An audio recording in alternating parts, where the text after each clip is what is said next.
Hello, everybody, and welcome to the 7th episode of the Coffin Corner Podcast. I'm your host, GoodNightPunk, and with me, as always, is my good friend, Richie. Richie, what's up? What's up, buddy? How was your week 3? Week 3 was good. What's currently not good is I ate ice cream for dinner, and it's wreaking havoc on my stomach. Ice cream for dinner. You are a fully functional adult. Yeah, I can make my own decisions, damn it. I love it. Yeah, it happens. So it's not helpful, but it was delicious. So there's that. I completely agree. I've been there many times myself. But yeah, I'm looking forward to today's pod. Week 3 was pretty interesting. Some unexpected results in games and some pretty big injuries. And Dude, it was crazy. It wasn't good for any of my teams, but it was a good week overall. It's weird because I'm noting this trend with my fantasy teams. Either one week my ESPN teams will do well, and my sleeper teams will do terrible. And then they'll swap. And then they'll swap again. Because I have completely different players between the two apps. And I guess that's what happens. You know what? I didn't think about this till now. I guess that's what happens with the different ranking systems between apps. Because you're seeing different players when your picks come up. It just really made the two apps totally different teams for me. See, I went with drafting a lot of similar players in all my leagues, and that's why I'm 0-3 in like 3 leagues and 1-2 in my others, because all of the players I drafted have yet to do anything. Yeah, there you go. I have a team that's filled with players that haven't even played, like Jameson Williams. I have Odell Beckham in there. I have just a bunch of people that are just hanging on to OBJ. I just cannot get rid of him because I know if he plays, he's going to be good. I love it. Well, let's dive in, my friend.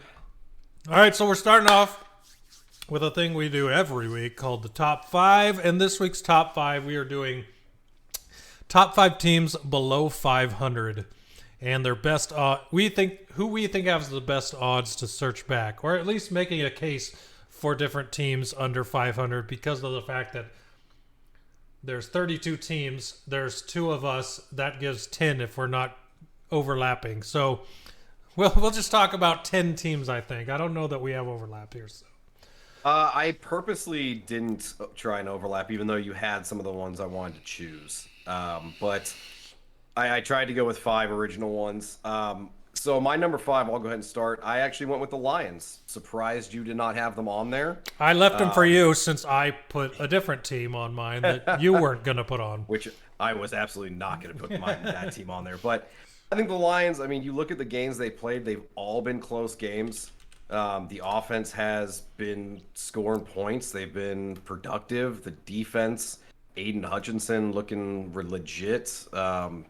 Yeah, I mean, they're 1-2, but they've lost to the Eagles, which, I mean, they're the best team in the NFL, basically, and the Vikings, which that was a very close game.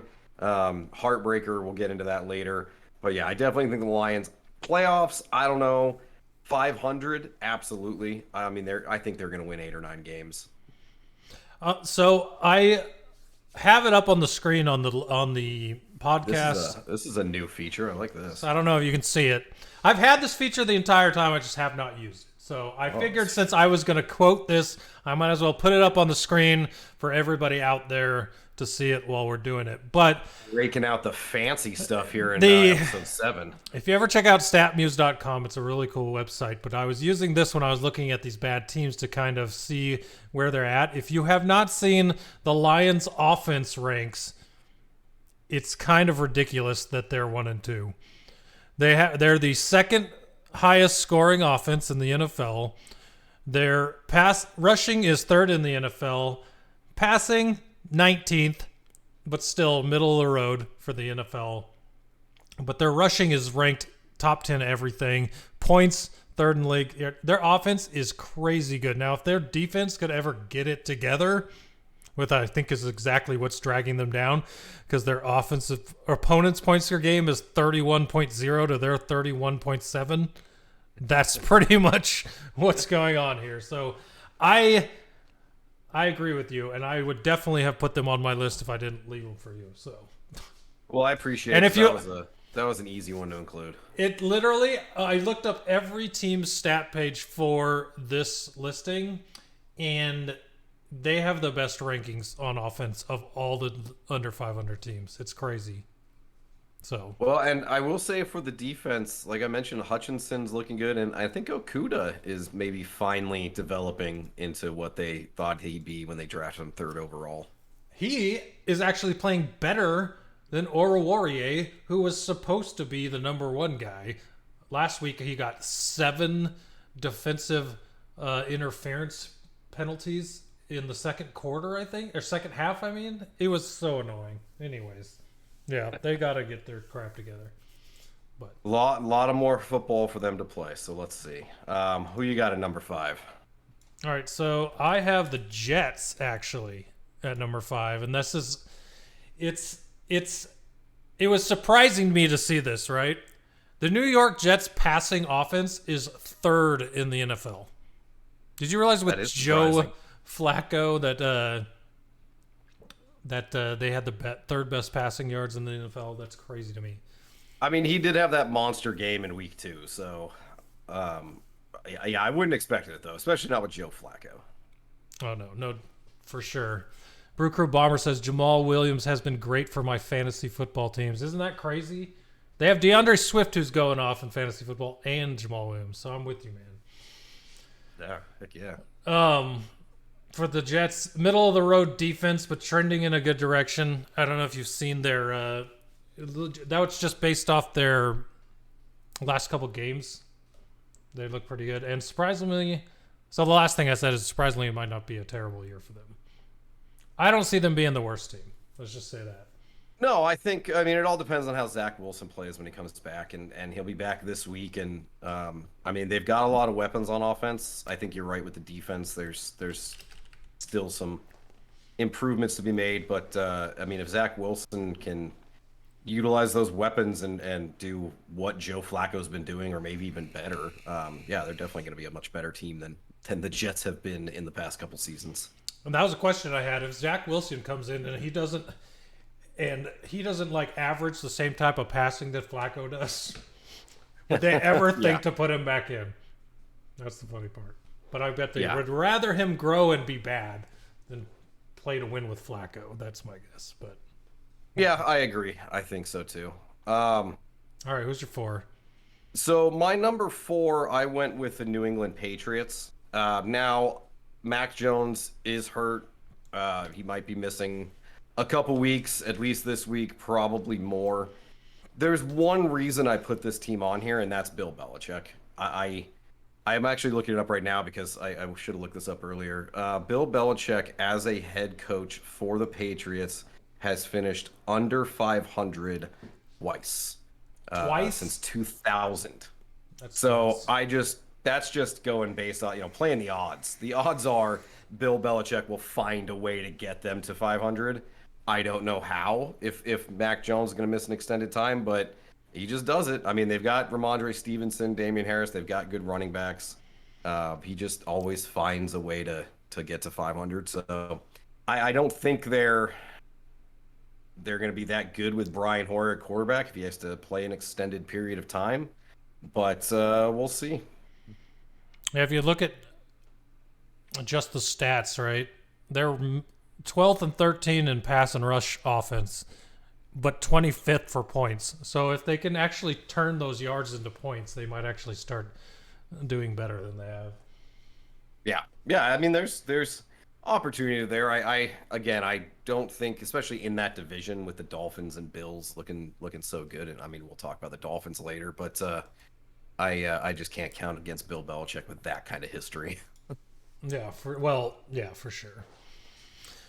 All right, I'm ready for you to refute all these points for me. But my 4th is Washington Commanders, the team on your shirt there.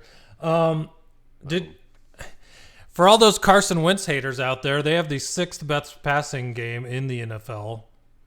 The problem is their run game is 28th. So if Antonio Gibson can at least start getting some yards and some points to take the pressure off of Wentz, who's already doing well without that pressure, or with that pressure, I think their offense will be even better. The problem here is what I wrote here. The defense is currently their downfall, which is ridiculous considering how talented their roster is that they haven't shown. So, yeah, I mean, I'll get more into the Commanders later when we recap the Eagles game, but I agree. I mean, the offense, the first 2 weeks, well, the first game and the second half of week 2 looked great. The first half against the Lions and all of the game against the Eagles, they didn't. Right. So it's really, I mean, that's literally half and half. 1.5 games good, 1.5 games bad. So I have no idea which is the real offense of the Commanders. My gut tells me it's the bad one, but I mean, we'll see against the Cowboys and going forward. And as far as the defense goes, it's Jack Del Rio. I mean, you have this much talent on the team. Maybe they're not all as talented as we thought they were coming out of college, but some of them definitely are. And for there to be constant miscommunication in the secondary, meaning the players don't know the playbook, that's on the coach. And I mean, he's just, yeah, it's just bad. But we'll get into that later. You're right. I mean, you look at our offensive numbers, and yeah, Wentz has played well, and you know, yeah, he's got a couple interceptions. He also has, I think, 7 or 8 touchdowns, which is, I mean, pretty good for a Commanders quarterback. The 9 sacks against the Eagles worries me. But yeah, I'm still hopeful. I'd be more hopeful if we had fired Jack Del Rio after last week, but we didn't. So here we are. Yeah, you guys. Oh, and you know, sorry, one more thing. You mentioned Gibson. Brian Robinson's going to be back pretty soon, and he's the running back that we're all more excited to see. So hopefully he comes back by week 6 or 7 and can really right the ship of our run game. Well, here's a nice stat for you that should make you feel better. They're 31st in sacks allowed, right? But they're first in sack yardage. So they're not giving up as many yards per sack, even though they're giving up a lot. So yeah, but the loss are down, and yeah, I mean, that's looking for the silver lining as hard as possible. That's not even a silver lining. I just thought that was funny that they're almost first in giving up sacks and first in the yardage they give up per sack. Perfect. Oh, that is a weird stat. All right, so my number 3, I went with the Titans. Again, this is more based off of, I look at the talent on that roster. Derrick Henry, Ryan Tannehill's not terrible. They've got Robert Woods, Treylon Burks, and again, to Mike Vrabel. Vrabel's had a lot of success since taking over in Tennessee. They're 1-2. The Jaguars look a lot improved in that division, but they still have the Texans and the Colts in there. And I believe the Titans will find a way to again, get to 500, maybe even sneak into the playoffs, into the AFC, which the AFC is very top heavy. But then you look at like teams 6 and 7. I mean, we all thought like the Broncos and Raiders would, be in the playoffs or fighting for the wild card. They look terrible. So yeah, I think the Titans are, you're pulling up their stats. I think they improved a lot last week. I mean, they looked terrible, but they did play the Bills in week 2. But they looked a lot better against the Raiders. Now they get the Colts this week. Another chance for them to kind of get right. You want to hear something funny? A little preview to the week 4 preview we're going to do. The Colts are favored in that game. Yeah, that's so weird. They're also 1. I mean, they did just beat the Chiefs, though. That's pretty impressive. Barely, man. They barely beat the Chiefs. I know. But I mean, I guess the Titans win was barely a win against an 0-3 team. So yeah, at least the Colts beat a good team. Yeah. If you look at their stats, they're 24th in passing yards a game and 20th in rushing. So their biggest problem right now is they're not doing anything right or well, I guess. Yeah, well, I mean, the game against Buffalo, they scored 7 points. I mean, they looked completely lost in that game. And gave up 41. Yeah, so. But I don't know. I feel that they'll find a way to get right. Well, As long as Derrick Henry stays healthy. You play your division twice, right? So you got 2 games against the Colts and 2 games against the Texans. So exactly, that's already looking good for you. So, all right, my 3 was the New Orleans Saints. This week will tell a lot about the team. They're home against the Vikings. The Vikings are good. If you look at what they're home, but the game is in London. Yeah, they're the home team. They're the home team in London. They beat Atlanta in a close game. They lost to Tampa Bay 20-10, and then they lost 22 to Carolina. So they've been in close games, and their stats are really good. The rushing game's in the top 15, passing in the top 10, and their defense is really, really good. So I don't know why they're 1-2 or why they haven't shown up in those for more points in those games. Up? How many turnovers do they have? Because I know Jameis has thrown a couple interceptions the last couple weeks. And also, their problem right now is the injuries. I mean, Kamara, I think, missed week 2. He's banged up. Michael Thomas is going to miss this week. I'm trying to find their turnovers. Jameis has 5 interceptions already in 3 games. So somehow in all these stats they put in here, they don't have turnovers. So Jameis Winston has 5 interceptions. As far as fumbles go, they're not really listed on here. No, they're not. So, but yeah, I mean, I think every time I look at the Saints box score, it always just seems like there's a couple turnovers. So that was kind of my thought was why they're losing close games is because I know in Tampa Bay he threw the picks at the like after being almost tied the entire game. Those picks at the end of the game completely sealed it. So yeah, so that's kind of my thought there. But I mean, again, just a talented roster though. I mean, you're talking about Kamara, Thomas, Chris Olave looks awesome. Yeah, there's just a lot of talent there for them to be 1-2. It all comes down to Winston and protecting the ball. Nope, for sure. All right, my number 2, and it's funny because I'm going to contradict myself later when we discuss the Rams game. I went with the Arizona Cardinals. They are 1-2. I do think this team is better than they've been playing. I've seen them in person twice. They've upset me twice. But there's a lot of talent. We've seen Kyler play better. We've seen James Conner play better. We've seen the defense play better. I mean, they lost Chandler Jones, but that's one guy. They still have the people on that defense that should be playing better than they are right now. Yeah, Marcus Golden should be filling that spot. Right.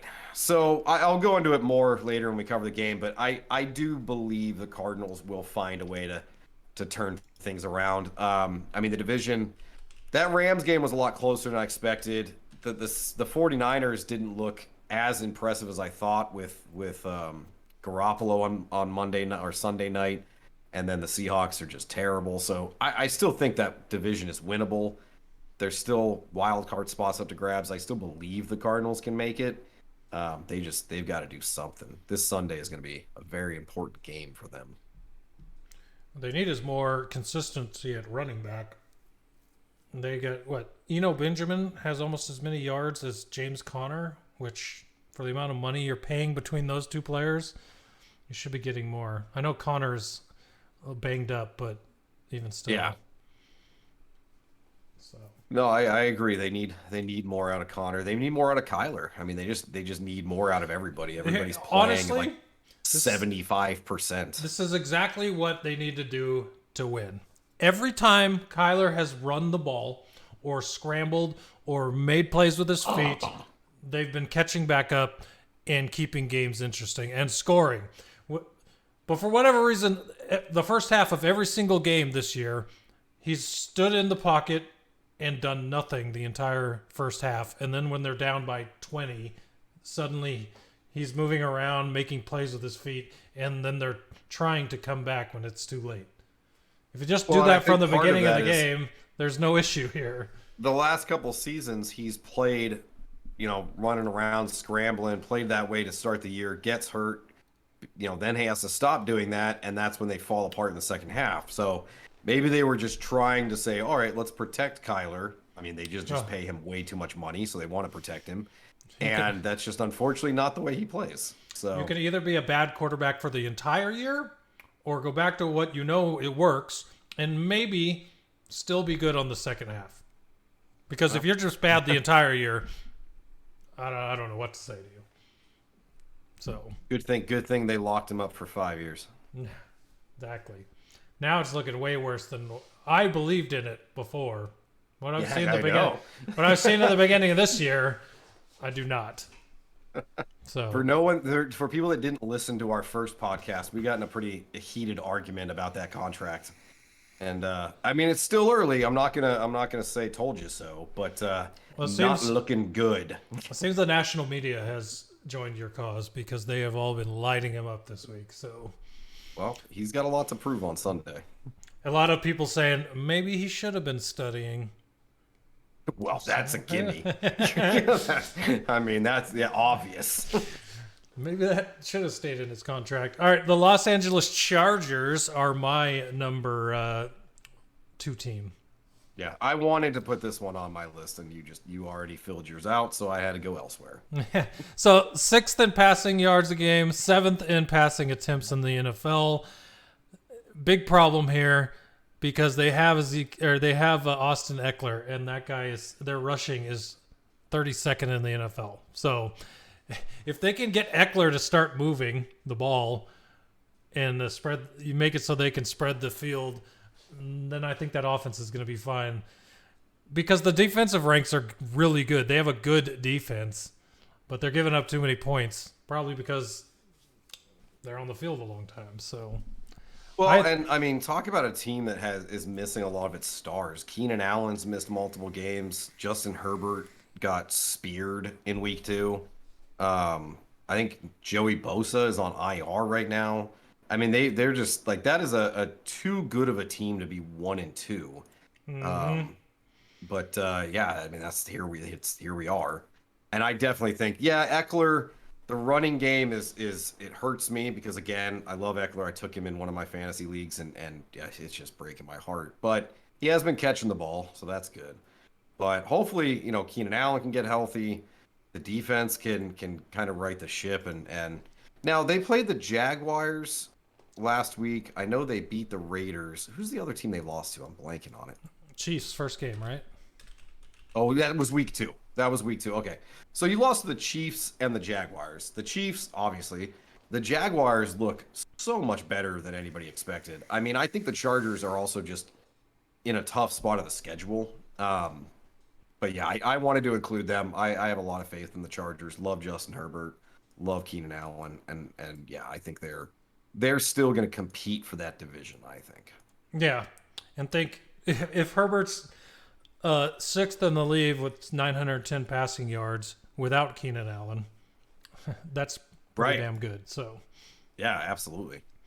Who's your number 1? My number 1, and this is a cheat because when you texted me about this, I think it was Monday or Tuesday, this was my number 1 team, and they're already not 1-2. I went with the Bengals. I mean, they were 1-2. They're way too good to be 1-2. They were starting out slowly in games, finishing strong. They got the win in week 3, and then of course they got the win last night, which I mean, again, we'll get into that later. But yeah, they're already 2-2. I still think this team's gonna be just fine. And it's funny, Joe Burrow even said that. I think after week 2 when they were 0-2, he's like, "Calm down, we're fine." Kind of that whole Aaron Rodgers thing that he did a couple years ago. And now they've won 2 straight, and yeah, I full faith in the Bengals to be back in the playoffs. Super Bowl, I don't know, but definitely back in the playoffs. So you think they'll buck the 0-2 trend, huh? Absolutely. Oh yeah, I think they're gonna be one of those few that. I mean, there's always, it's like, what is it, 90-something% don't make the playoffs. So there's that 10% that does, and they will be in that 10%. Alrighty. Well, my number 1 is the 49ers. Yeah, there's a lot of things here. I got their top 5 in almost every category for their defense. They have a top 5 run game, yet somehow they're 28th in scoring offense. So if Jimmy G can figure things out after having no preseason whatsoever, the team will be good. That's my That's my assessment here because Jimmy Garoppolo was not even given a playbook in the preseason because they just did not know what they were going to do with him. And then right before week 1, they're like, we're going to keep you as the backup. And here he is probably starting the entire year. So, Oh, absolutely starting the entire year. Unless he gets hurt. yeah, exactly. So he's if he can, he's in his preseason last week, this week, whatever. Hopefully it doesn't take him too long to figure things out. He's been on that team, obviously, and starter. So I think the 49ers are going to be good. See, that was my concern after the game Sunday against the Broncos. He's been on the team. He should know the playbook. He knows Debo. He knows Brandon Ayuk. Like, he knows George Kittle. I was really underwhelmed with how that offense played against the Broncos. So I don't know. This is the only one where I'm a little concerned. I do think Jimmy Garoppolo at this point is better than Trey Lance. Trey Lance is a better athlete, but as a passer, he's not quite where Jimmy is yet. So it is a little bit of an upgrade for the passing game. But for the running game, they lost, Elijah Mitchell's out for a couple more weeks. Jeff Wilson, can he really be the lead back for them? I don't know. This one worries me a little bit. Definitely somebody to watch. Well, someone have to give the Broncos their first win. Oh, Broncos are 2-1. Oh, was that their second one, dude? They've been so bad. I just thought they were 0-2. I have a thought on this later too. Trust me. There's a lot in the recap to dive into. So let's go. All right. So we're gonna start Saints Panthers. The Panthers got a win. I want to preface this by saying that I went to the Cardinals game on Sunday, so I didn't get to watch any football all Sunday. So this is based off recaps and box scores and everything. But from what I saw, again, the Saints looked like they gave this one away. Jameis had 2 interceptions. Baker was under 50% completion percentage, and they managed to win this game. It was just, I don't. Good for the Panthers. They snap a 9-game losing streak, but this to me isn't. I'm still underwhelmed by how Baker's looked in Carolina, and just a crime for the Saints because Chris Olave, man, 9 catches, 147 yards. Especially with Michael Thomas out this week, Olave's definitely looking like a breakout star worthy of a first-round pick. Yeah, they're happy there because Michael Thomas comes back and looks like he's all the way back and then is banged up immediately. So it's a good thing they have him because if they didn't, Jarvis Landry would be that guy, and I just don't think he's that guy anymore. Yeah, so. I agree. And I know Kamara was banged up a little bit last week. He was still banged up going into this week. I think he said he's going to play, but he's questionable, something like that. So I mean, the Saints are dealing with a lot of injuries. It's bad luck. So I don't fault them necessarily. But the Panthers, again, they're 1-2, and even in this win, you don't sit back oh man, look, Baker getting things right. I think their leading receiver was Laviska Shenault, and it was only because he broke a 67-yard touchdown. Yeah. It's just you get a fluke play like that, and it's the Panthers got lucky. That's why again against the Cardinals on Sunday, man, this is a game the Cardinals against the Panthers should absolutely win by 7. So if they don't, that's going to tell you a lot about where the Cardinals are at this point in the season. Oh yeah, 100%. Texans, Bears. The Bears get the win. They do so because Davis Mills threw 2 interceptions. I think they were both red zone interceptions too. At least one of them was, which is just heartbreaking for the Texans. Dameon Pierce got his first touchdown, 80 yards and a touchdown. He's looking like the lead back that we all thought he was going to be in the preseason. Gets in the end zone. I definitely think he's going to have a pretty good season. I didn't get him in any of my fantasy leagues because he started going way too early by the time I did any of my drafts. That's for the Bears, because he was late in almost all of mine, and everyone was surprised I was taking him. I'm like, this dude's a starter on a team that has no offense, and he actually looks good. Yeah, when I started taking him in mock drafts, he was around 9 or 10. But by the time I did a lot of my drafts, he was in around 5. And that was a little too early for me. Well, but he's looking good. He's looking good. For the Bears, and we talked about the Broncos being 2-1. The Bears being 2-1 is mind-boggling. Justin Fields has not completed 10 passes in one game. He's got like completions of like 8 and 7. It's like they're playing football in the 1950s, and yet they're 2-1. Yes. The record confuses the crap out of me because if they were 1-2, they definitely would not even have been on my come surging back list. So Yeah, I mean it's you look at the rushing offense, especially on Sunday against the Texans. Khalil Herbert. Now David. what happened to Montgomery goes David down. Montgomery? Oh, did he get I think it hurt? was like, oh yeah, he got hurt on I think the first or second drive, and then Khalil Herbert came in and just ran all over the Texans. 157 yards, 2 touchdowns. I will say the Bears defense. I don't have any of their stats, but they've been a lot better than I expected. I mean, you talk about a defense that has one star on it, Roquan Smith. I can't name a second player on that defense. I mean, maybe Jacoby Brisker, the rookie, but like they've been playing a lot better than people thought. It's just the offense. Like Cole Kmet has like 1 catch. Darnell Mooney has 3 catches. I drafted Darnell Mooney in multiple leagues because he's the #1 and him and Fields looked good in the preseason. And the dude seriously has 3 catches in 3 games. Like just killing me. But again, they're 2-1. Like I mean, for my dad, he doesn't care. They're 2-1. He's happy. I'm happy. They're 2-1. That's great. But as a fantasy player, it is killing me.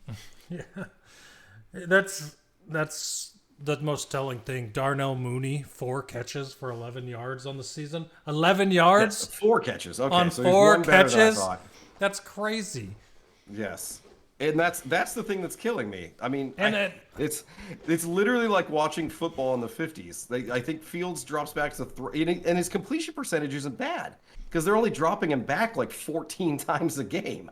It's the weirdest offense I think I've ever seen, and it's working.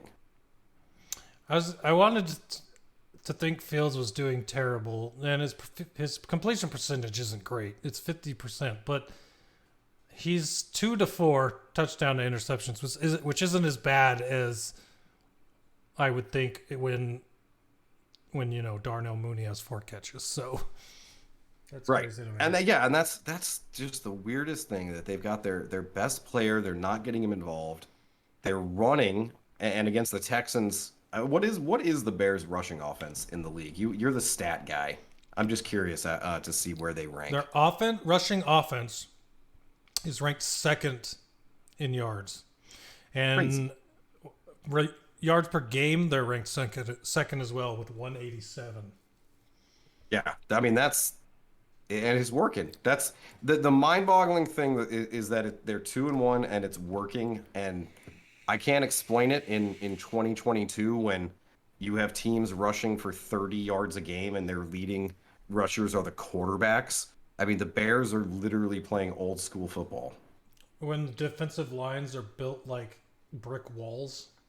Yeah. Yeah. Well, and maybe that's it. Everybody went to like the 3-4 and started playing nickel defense to stop the pass. So the Bears said, you know what? Let's just run and ram it down the throats. But yeah, that was the David Montgomery thing that hurts me because again I drafted him in at least one league. I think I took him in 2. But Khalil Herbert showed that he can carry the load for him. All right, Chiefs Colts. This one I wish I could have been able to watch this game because maybe it would explain what happened. But the Colts upsetting the Chiefs just blows my mind. Especially the way the Colts looked the first couple weeks of the season. And now the Chiefs didn't look dominant in the first 2 games, but they're still the Chiefs. So you kind of expected, oh, they'll roll the Colts. But no, the Colts get the win. CEH 7 carries for 0 yards. That's a stat. Patrick Mahomes led the Chiefs in rushing with 26 yards. Very, very weird. I did note that Juju Smith-Schuster was tied with Travis Kelce for the lead with 8 targets for them. MVS was second with 7. I just like that stat because I had a lot of faith in Juju this season and drafted him in a bunch of leagues. So good to see him getting the targets. but I don't know why they lost. I can't explain it. The Colts just played better than they had in 2 games. Matt Ryan led them on the game-winning drive. Old Matty Ice came out of retirement for one more game. He was We were 27 ripping of him the 37. first 2 weeks. So Oh yeah, well he looked terrible. I mean, said he looked terrible. That's what I'm saying. Like, for him to do this in week 3, that's just crazy to me. Because I was saying he should have retired, but here we are. It's the whole any given Sunday mentality, man. I mean, he looks like his old self. Michael Pittman, 8 for 72. I don't know if the Colts defense. I mean, from the stats, it has to be the Colts defense was just shutting down the Chiefs. But I can't explain this one. I didn't get to watch it. It blows my mind. It's tough to understand. But hey, any week, anything can happen. That's all you can say, really. There's a crazy stat from this that I remember seeing on Sunday. Where is this dude? Jelani Woods. All right. Ooh. At some point, Yes. in the first half of that game, he caught a 1-yard touchdown, which made him have 2 yards on the season, 2 catches, and 2 touchdowns at that point. So And I think he caught a second touchdown in that game too. He had a second reception, for a touchdown. But that one was how many yards was that one? Looks like it was 11 yards. So he broke the streak, but for his first 2 catches, his entire stat line was 2 catches, 2 yards, 2 touchdowns. So. That's the fishing. Bat 1,000. Yeah, that's pretty good. All right, Bills Dolphins. This game, I thought the Dolphins could pull off the upset, and they did. All this tells me that the Bills are, not a superhuman team. They're not going to go 17-0, obviously. They'll probably lose 1 or 2 here and there. I still think they're the best team in the AFC, especially with Tua's injury. The Bills. This stat I liked: Isaiah McKenzie, 7 catches for 76 yards and a touchdown. I don't know if you remember this, but last year Isaiah McKenzie was Gabe Davis. Everyone's like, "Oh, Isaiah McKenzie's going to break out for the Bills this year," and then he didn't. Mm-hmm. So good to see him a year late have a good game. With Gabe Davis's injury, Isaiah McKenzie may get some more love, so something to watch. But again, just like the Chiefs, Bills couldn't run. Josh Allen led the team with 47 yards. They're I don't know, they just couldn't get it going on the ground. Dolphins played well.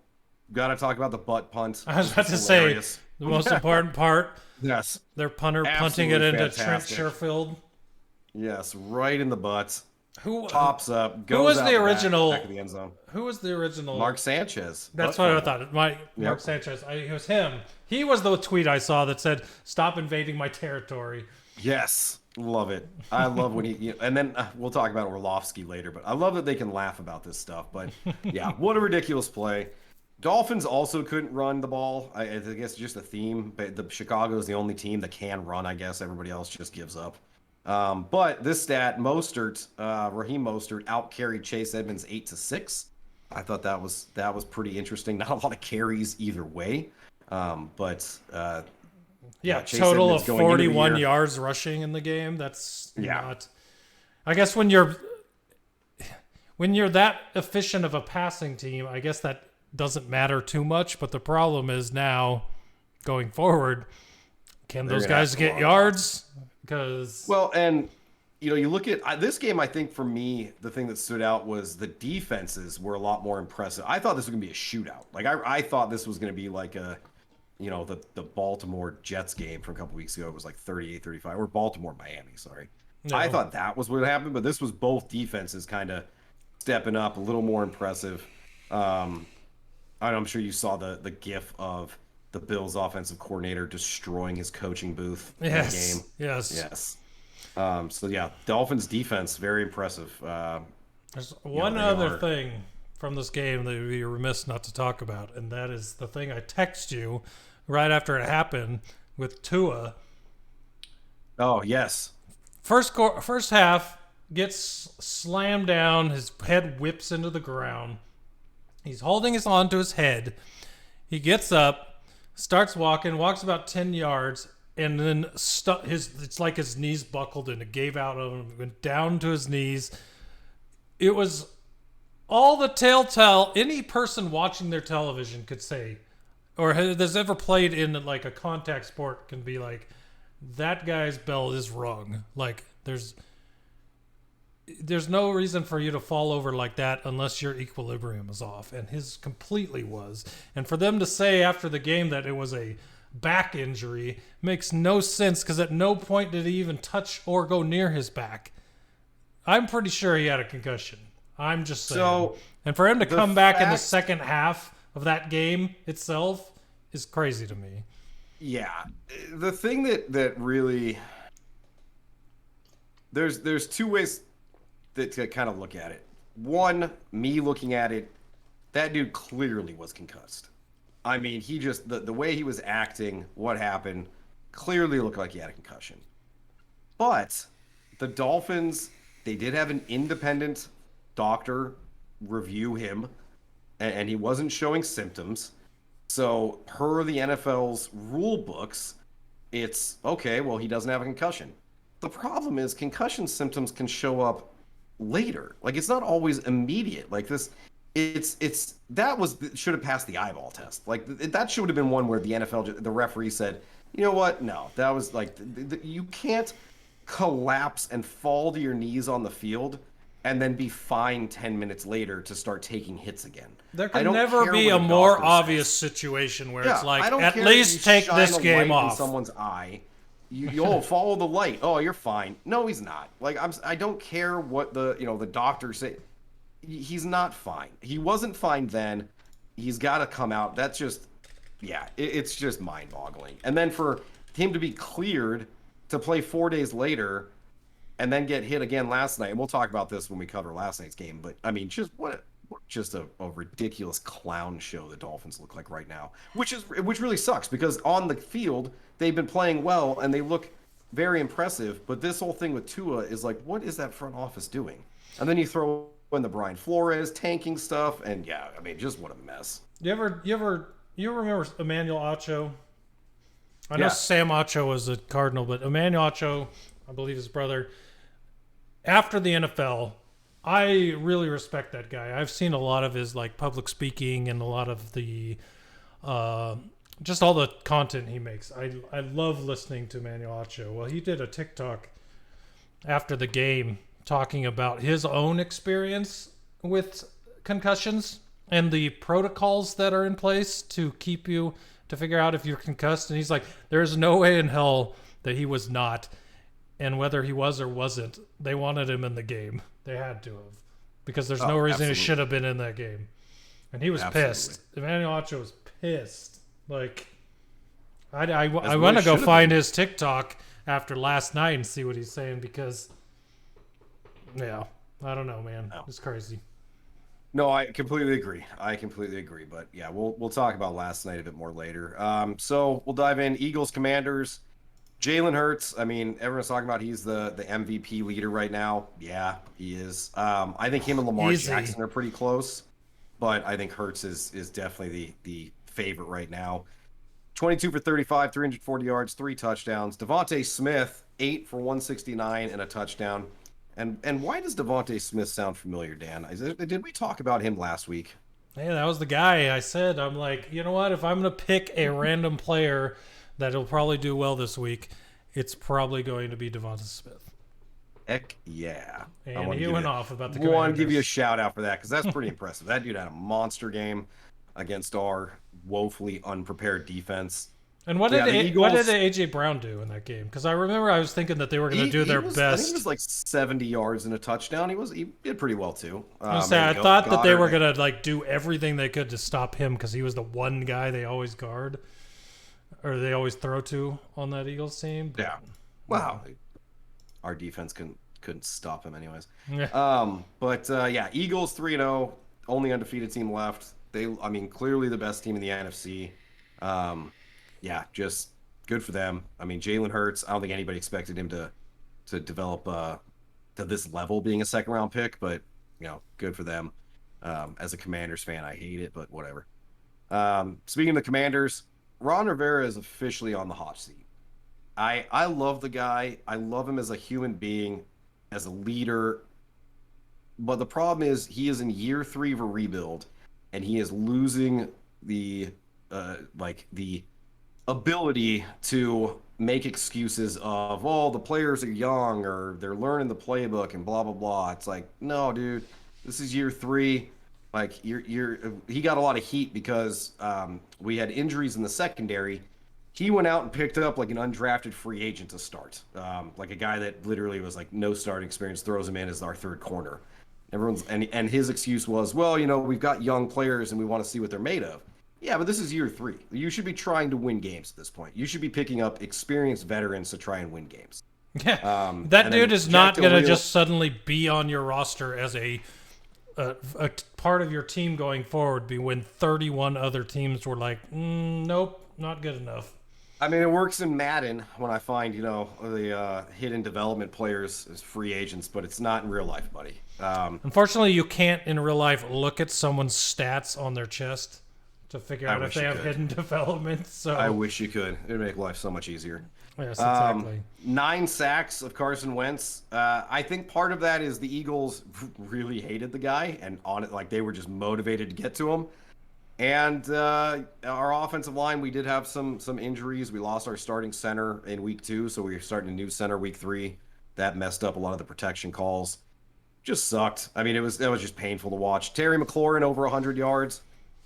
Even so, our offense has been playing well, as you said earlier, but McLaurin really hadn't had a huge game. He had a pretty good game week 3, so glad to see him, get more involved, get a better repertoire with Carson Wentz.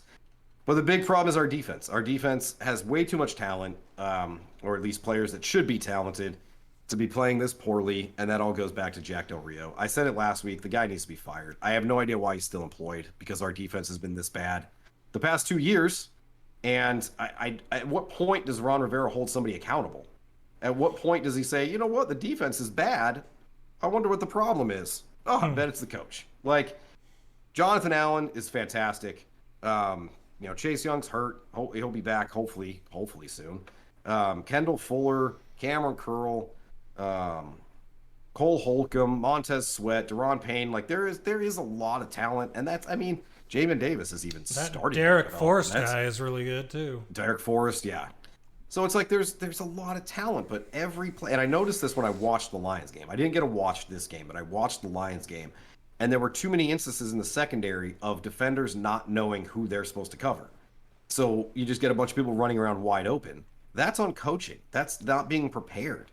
Like I was hoping, and I said this last week, that the Eagles would wax us and Jack Del Rio would get fired. Instead, 24-8, like that's not as bad as I thought it was going to be. So of course, no changes. Yeah. But it's still a loss. And 9 sacks. Well, that's on the offense. That's right. Yeah, that's on the offensive line. But yeah, I don't know, man. We get the Cowboys and Cooper Rush this week. Cooper Rush, I don't know. I would think we could win this game, but knowing our defense, Cooper Rush is going to throw for 500 yards. We'll see. But yeah. All right, Lions-Vikings. I didn't get to watch this, so I figured you could go into depth of what you saw out of the Lions and Vikings. So before I move on, just one more observation from the Eagles game. Terry McLaurin finally got involved in the game. And you know what that caused? Johan Dotson not really doing anything. So right, yeah. Well, and again, the offense was very poor this week, so there wasn't enough to go around to everybody. Mm-hmm. In week, if McLaurin's going to be the focal point, then yeah, Curtis Samuel's going to get his because he's like the gadget player.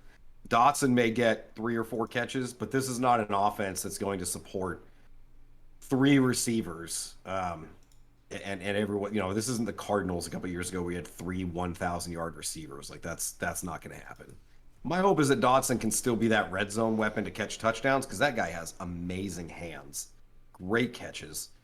So hopefully he'll still be involved there. But yeah, Terry's got to be the downfield big play threat. Yeah, I agree, especially since I have him and not Johan. So, once again, Dan Campbell, with the best of intentions, still manages to not know how to finish a game ever. First off, he's calling timeouts during the Vikings' final drive, giving them more time for their final drive, but not leaving himself enough time after this game. Okay, I'm skipping right to the end. The Lions were up 24-20, or no, 24-21. They had the ball. Let me see, how much time did they have left when they got the ball? They had 4 minutes and 20 seconds left in the game. And they were up 24-21. They continually hiked the ball with 14 seconds left on the clock while the clock's running. In a game you're trying to win. And they did it 6 times. That's a minute. That's the game. Like, I was so mad. So what you're doing is not taking up all the time you can to try to win the game. And then when the defense is on the field, that's when you decide to start playing clock management and taking timeouts during their offensive possession. And then you left yourself with, what was it? 36 seconds to try to win the game. It was just maddening. Especially the way they played that entire game ahead and played well. They should have won that game. Like, there's no ifs, ands, or buts about that game. Was theirs to win, and the only reason they lost was because of the clock management at the end of the game. Just absolute frustration. Because the team is good. The team is, this is if nothing else, honestly, they could be 3-0. Instead, they're 1-2. And they keep losing from stupid coaching decisions. I don't hate Dan Campbell, but I hate the way he coaches second halves of football games. Kicking onside with 9 minutes left when you're ahead. Just stupid decisions. It drives me nuts. Now, do you think the snap and the ball thing, do you think that was Goff as the one actually in control of the snap? Or do you think Campbell wasn't properly telling him to wait? If it was, you would think that coach would start yelling at him. Fair. Right? What are you doing? There's 4 minutes left in this game. We're only up by 3, and we're not moving the ball. Take as much time as you can off the clock, and even if you have to give the ball back, at least they have less time. Like, they scored that touchdown with 30 seconds left. Under a minute. So, I mean, as far as time goes, did you leave them enough time to score if you took all the time off the clock? I don't know. Well, I mean, yeah, because you're talking about 14 seconds. Even if you wait till it's down to 4 seconds, 10 seconds of play, you could have bled off an additional minute. And there goes that, that 30 seconds that took them to score. So, yeah, that's a painful way to lose, man, especially with the Eagles game being as close as it was week 1 for that game. Like you said, they could be 2-1, 3-0. They are a much better team than their record, which is, again, why I had them on my list earlier as 1-2 teams. I think are definitely going to be better than their record shows. I'm really impressed with their offense. It sucks that Amon-Ra St. Brown and DeAndre Swift are both hurt, though. But I still think Jamal Williams is a good running back. I think he'll fill in. I think Craig Reynolds getting a little Craig Reynolds carries in there. I liked him last season. I think he's gonna fill in nicely as the number 2. Yeah, he'll be good. Jamal Williams actually carried most of the game. 20 carries, 2 touchdowns, 87 yards. The guy was going off. Even with Swift playing most of the game, but not a lot of the snaps because of that injury. So having a guy like Jamal Williams is just, it keeps that offense going. If we had to play Craig Williams as a starter with Swift hurt, I like Craig Williams, but he's not Jamal Williams because I said Craig Williams. Craig Reynolds, I like Craig Williams. He's not Jamal Williams. Jamal Williams and DeAndre Swift are right on even par for the most part. So, not a whole lot to say besides TJ Hawkinson really needs to start doing something with his life. Yeah. That's my dynasty tight end, and that dude, man, what a whiff of a pick that's been. He had a touchdown last week, but he still only had 3 catches for 15 yards. He's not involved in the passing game. So we'll see what happens now that Amon-Ra is officially ruled out for this week. Hopefully Hawkinson starts getting some looks here, but yeah, they couldn't get to Cousins somehow. Only Pasta Man, Anzalone had a sack last week, so I don't know. Nice. We'll see what happens. Well, they played in the Seahawks this week, and my God, if they can't beat Seattle, that'll be infuriating. Oh, okay. Other thing. Sorry, ah. My team got to talk about it. They wasted all that time on that drive, and instead of he went for it on fourth down. I wish I could look up those stats right now. Where is it? Fourth down efficiency. He went for it 6 times in that game. 6 times. He got it 4 out of the 6. That's the thing about Dan Campbell, right? You can bet if it's close on fourth down, he's just going to go for it. I'm okay with that most of the time. If you're going to be that guy, always be that guy. At the end of the game, on the drive with the 4 minutes left, that they were pushing the ball down the field, it got to be, where is it? It was 4th down and 4. Right? And he decided to kick a 54-yard field goal with Austin Siebert, whose long is 48. What was the score then? The score was 24-21. They were up 3. So he was never going to make it. If he's already missed earlier in the game, wide right, same deal. Like, he should have just gone for it again. You did it the entire game. The thought process there of you're up 3, so you can pin them deep and trust your defense, or you can try a ridiculously long field goal and go up 6. The problem with that is the Vikings can still score a touchdown and take the lead. Here's what they should have done. Punt it. You have one of the best punters in the NFL. Punt it into the Coffin Corner and win the game. Instead, you try to kick a 54-yard field goal with a guy who can't kick to save his life. I don't like the fact that we let go of Riley Patterson to pick up Austin Siebert makes no sense to me. But here we are losing games because we're making a guy who can't kick try to kick 54-yard field goals. We miss you, Jason Hanson. Jason Hanson, Matt Prater. If either of them were there, they would have made it. But unfortunately, that's not the case, and we've lost. So, anyways, next game. What do you got? All right, next game. Ravens-Patriots.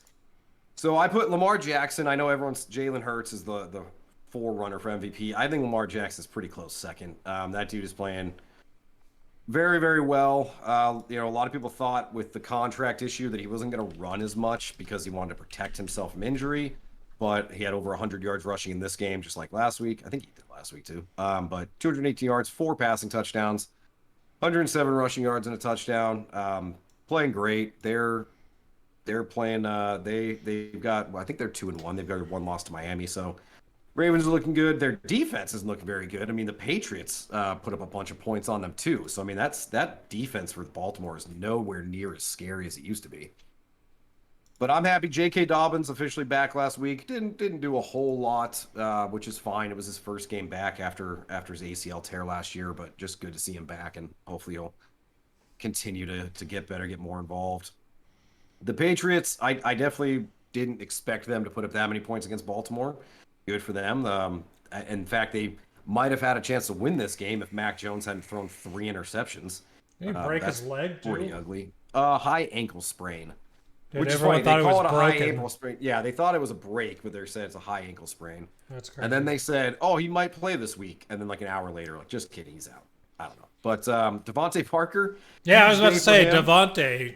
Yeah, massive huge game. Day for him, which is funny because last week for the fantasy breakout, you picked Devontae Smith. I picked Nelson Aguilar. I had the right team, wrong receiver. Devontae Parker had a huge day. All of the Patriots' touchdowns were rushing touchdowns, which I thought was funny. Damian Harris, Ramondre Stevenson, and Mac Jones all ran for 1 each. That's just a weird stat that I thought was amusing, but. Yeah, again, Patriots, I don't know if they're, I didn't include them. I did include them because of Bill Belichick. I didn't include them because I think they're overly talented. But Belichick always finds a way to win, man. I don't know. He'll find he finds a way to get to 500. I don't think they'll make the playoffs, but I don't think they're gonna, only win 3 or 4 games. I think they'll find a way to win 7 or 8. Don't know how long Mac Jones is gonna be out for. They said he's dated or week to week, but I mean it sure looked like a lot worse than that. So I don't know. One of the most confusing things about the Patriots offense to me right now is the fact that they've always been a tight end catching team, and their tight ends aren't doing anything. Jonnu Smith and Hunter Henry both have a lot of catches for no yards. So Hunter Henry 5 catches, Jonnu Smith 7 catches to 3, no yards. So, well, remember they paid both of them a lot of money 2 years ago in free agency, and they're being very underutilized. Like, where did you go away from what you always been good with? I don't know. Bengals Jets. So the Bengals finally looked like the team everybody expected them to look like. Burrow 275 yards, 3 touchdowns. Tyler Boyd getting involved, 4 catches for 105 yards and a touchdown. Joe Mixon is off to kind of a slow start. He hadn't scored a touchdown in the first 3 weeks. Finally got one last night. So that's a little concerning for all Mixon fans, which I am a Mixon fan. Which is funny to say because he led the league in yards last week when we talked about him. He just hadn't scored. Yep. But he also had led the league in carries as well. So yeah, I mean, he's a huge part of the offense. He just hadn't found a way in the end zone before last night. Almost had 2 last night, but he finally got one. But yeah, Bengals finally looking like the team that I at least thought they'd be. And then for the Jets, Joe Flacco, after his huge week 2, came crashing back down to earth, throws 2 interceptions, does not looks more like the Joe Flacco we'd all think when he's got to be like 37 or 38 at this point. I know this stat was interesting. Still had 285 yards though. He did, but didn't throw 5 touchdowns. He also threw he also threw 52 times. So yeah. Well, and here's a stat I found interesting. So Brace Hall had 11 targets in the passing game to Michael Carter's 2. Going into the year, everybody expected Michael Carter to be the PPR back. But I believe he actually out-carried Breece Hall on the ground, but Breece Hall had way more targets in the passing game. I thought that was kind of interesting. Flacco put on his glasses backwards. He must have. Or he just started dumping the ball down because he was like, yeah, my arm hurts too much from throwing all this. That 52 passes is a lot, especially for an old man like Joe Flacco. Old man. So now doesn't it feel like 10 years ago he was in the Super Bowl? How long ago was he in the Super Bowl? He is old. Or am I just thinking he's old? No, he is old. He's 37. He came out in 2008. Yeah, he is old. But yeah, he is. Well, Zach Wilson's now back this week. He will be starting. So they go from a 38-year-old to like a 22-year-old. So we'll see if that who dates 38-year-olds. Nice. Topical humor. Got him. Oh man, but yeah, so we'll see. I think Zach Wilson. I don't know what to expect from him. I don't think he's bad. I don't think he's good. Like I don't know what he is yet. I haven't seen him play enough to really judge him. So, well, it'll be fun to watch. Raiders Titans. Derrick Henry, 85 yards and a touchdown, which I mean isn't good for Derrick Henry standards, but for this season that's good for him. But the thing that impressed me more was 5 catches for 58 yards because Derrick Henry does not catch the football. So that was pretty big for him. Were they shovel passes? Yeah, I know he took one for like 20 yards. So he had a lot of that came in one play. But hey, good for Derrick Henry. Good for the Titans getting the win over the Raiders. Again, I think the Titans are a lot better than their record shows. I think they're going to be okay. No Malik Willis. Ryan Tannehill played all right. Not lights out or anything, but played enough to get the win. I still believe we'll see Malik Willis at some point this year. I don't know. Yep. I mean, we already have seen him technically, so I guess never mind. We have seen him play. He threw a little bit last week. Yeah, he threw a little bit of that blowout game against the Bills. But yeah, good for the Titans. And then the Raiders. You know, it's weird. The Raiders are the only 0-3 team in the NFL. I don't think they're that bad. Especially, you look at the game against the Cardinals was a fluke loss where the Cardinals kept getting lucky after lucky after lucky.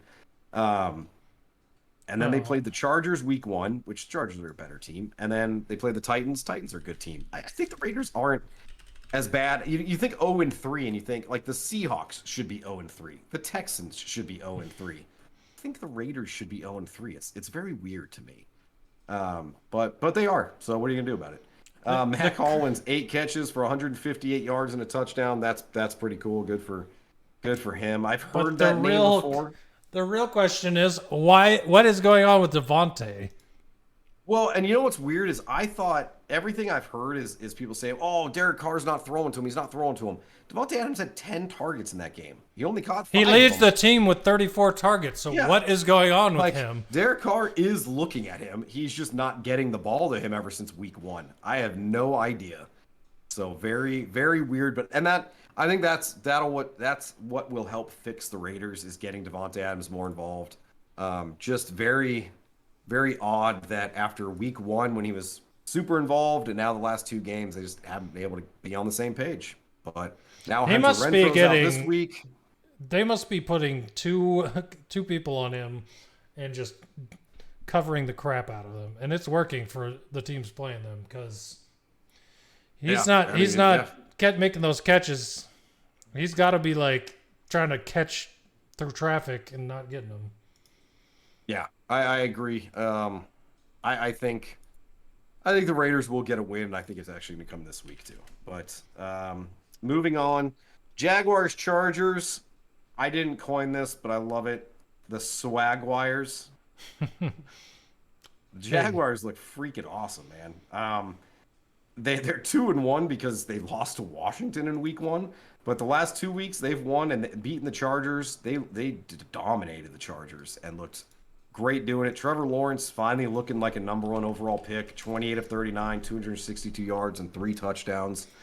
James Robinson, if that dude doesn't win Comeback Player of the Year, I have no idea. I mean, missed all of last year with an ACL.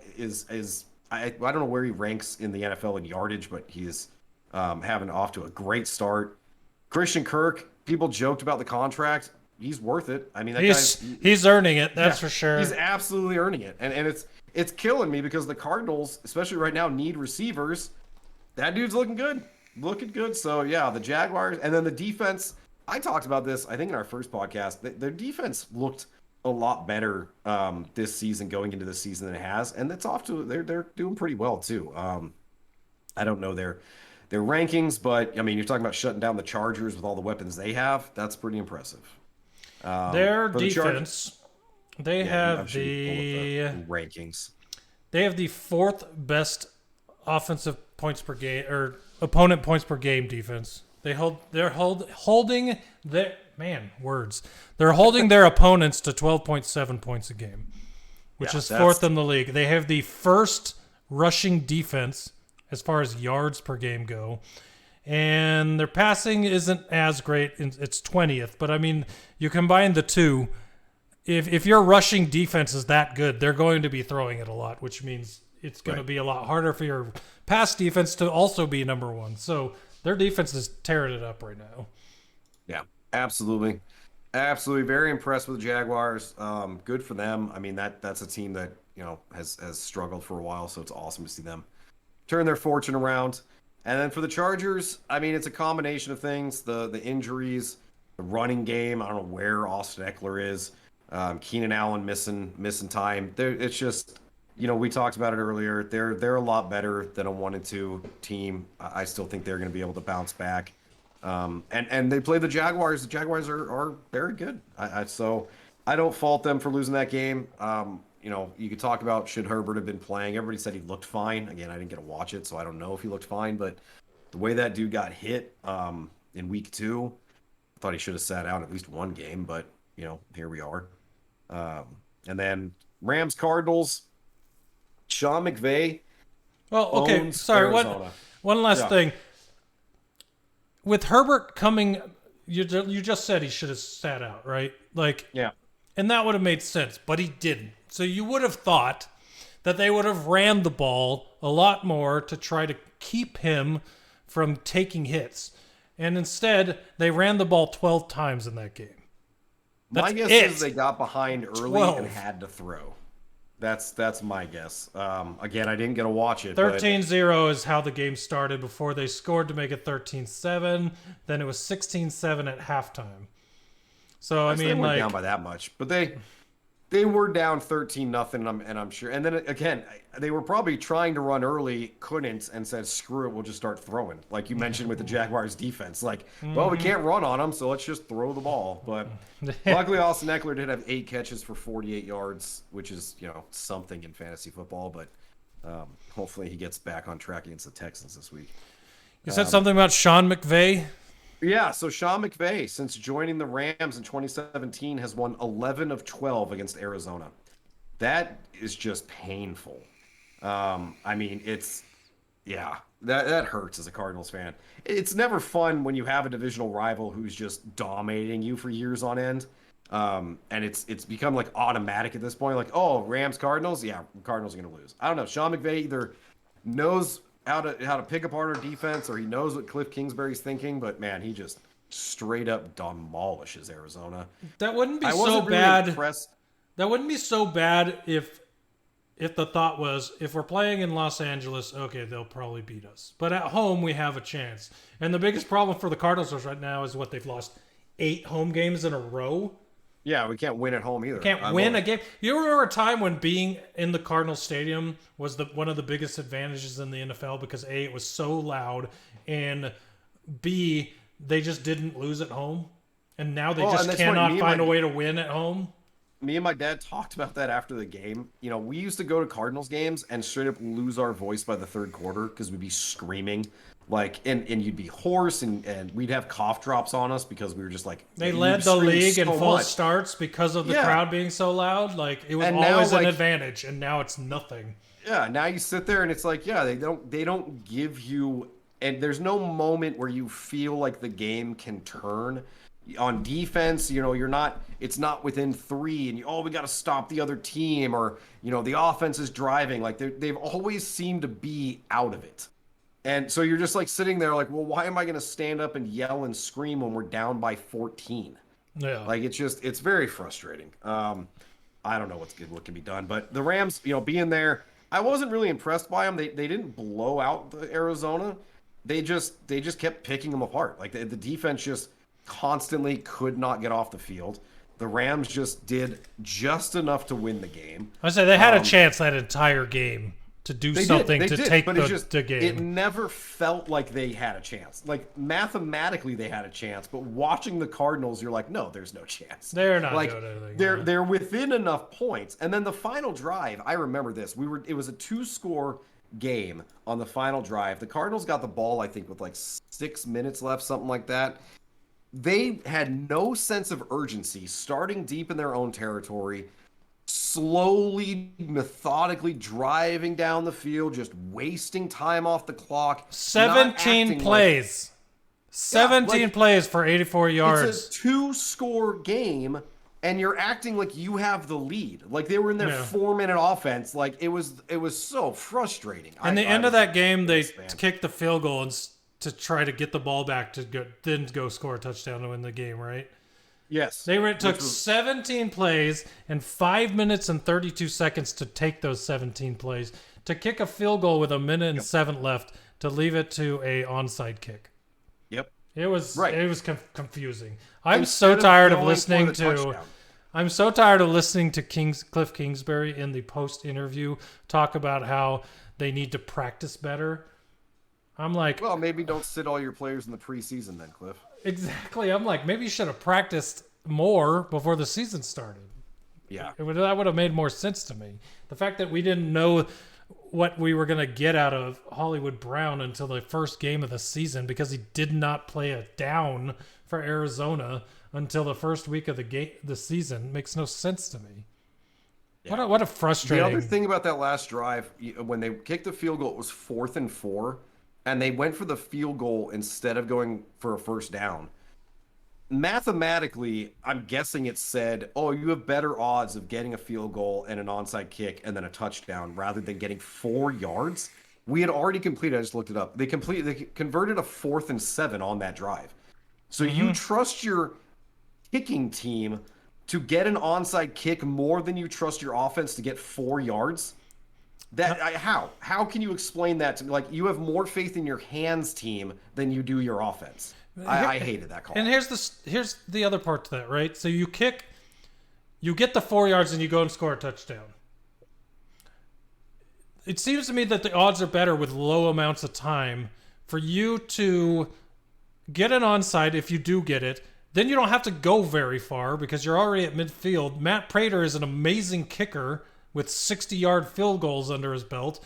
You don't have to go very far to get that field goal. So that's also made no sense to me. If you had a bad kicker, then that would make sense that you're that close to get the kick because you're not worried about if you're going to onside to now have to get a field goal, he's not going to be able to kick it from so far. But you have Matt Prater who can kick it that far. You're inside. There's no reason he should miss anything around 60 yards for the Cardinals. Yep. So it made no sense to me. They made the easy decision of let's get the easy points rather than actually try to win this game.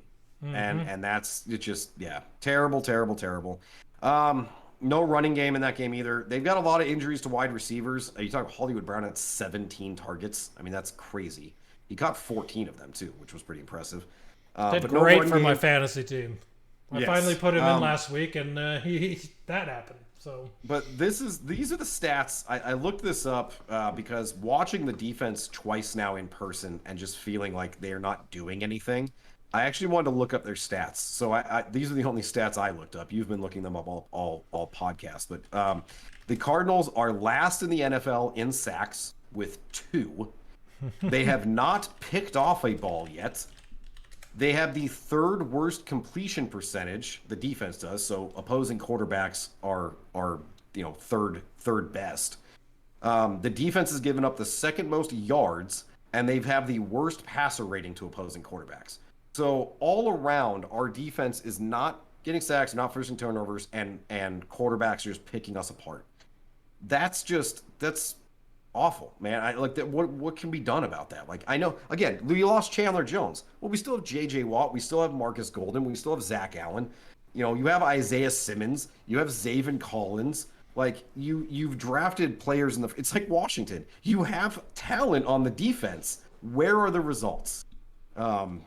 So yeah, just killing me. But again, this week against the Panthers, this is a game that they need to win. They need to use it to get themselves right because the Panthers, Christian McCaffrey's Christian McCaffrey, but I'm not that impressed with Baker this year. So either he's going to torch our defense or our defense can finally get their heads out of their asses and stop a quarterback. Baker did save a touchdown in that game. What do you mean? I didn't watch the game, so I didn't see that. Buda Baker? Oh, Buda Baker. I thought you were talking about Baker Mayfield. Sorry. Yes. Yeah, when you said Baker, I was talking about the Panthers. But okay. I thought you said you weren't impressed with Buda this season. No, I said Baker, but I meant Mayfield. Sorry. Okay, yeah. Too many Bakers. Too many. Because that Buda pretty much gave them a chance to be in that game when he forced that fumble at the goal line. Oh no, Buda Baker is one of the only things on the Cardinals defense that's really performing well. But yeah, so we'll see on Sunday for the Cardinals what happens. Falcons, Seahawks. So the Falcons got to win against a team that is actually worse than them, the Seahawks. Cordero Patterson, good. He's off to a good start this year, and good. He's crazy as a good. Converted wide receiver to running back that everybody kind of just. Yeah, he's not a real running back. He's doing great. 141 yards and a touchdown. Kyle Pitts finally getting involved. 5 catches for 87 yards. Good to see the Falcons get a win.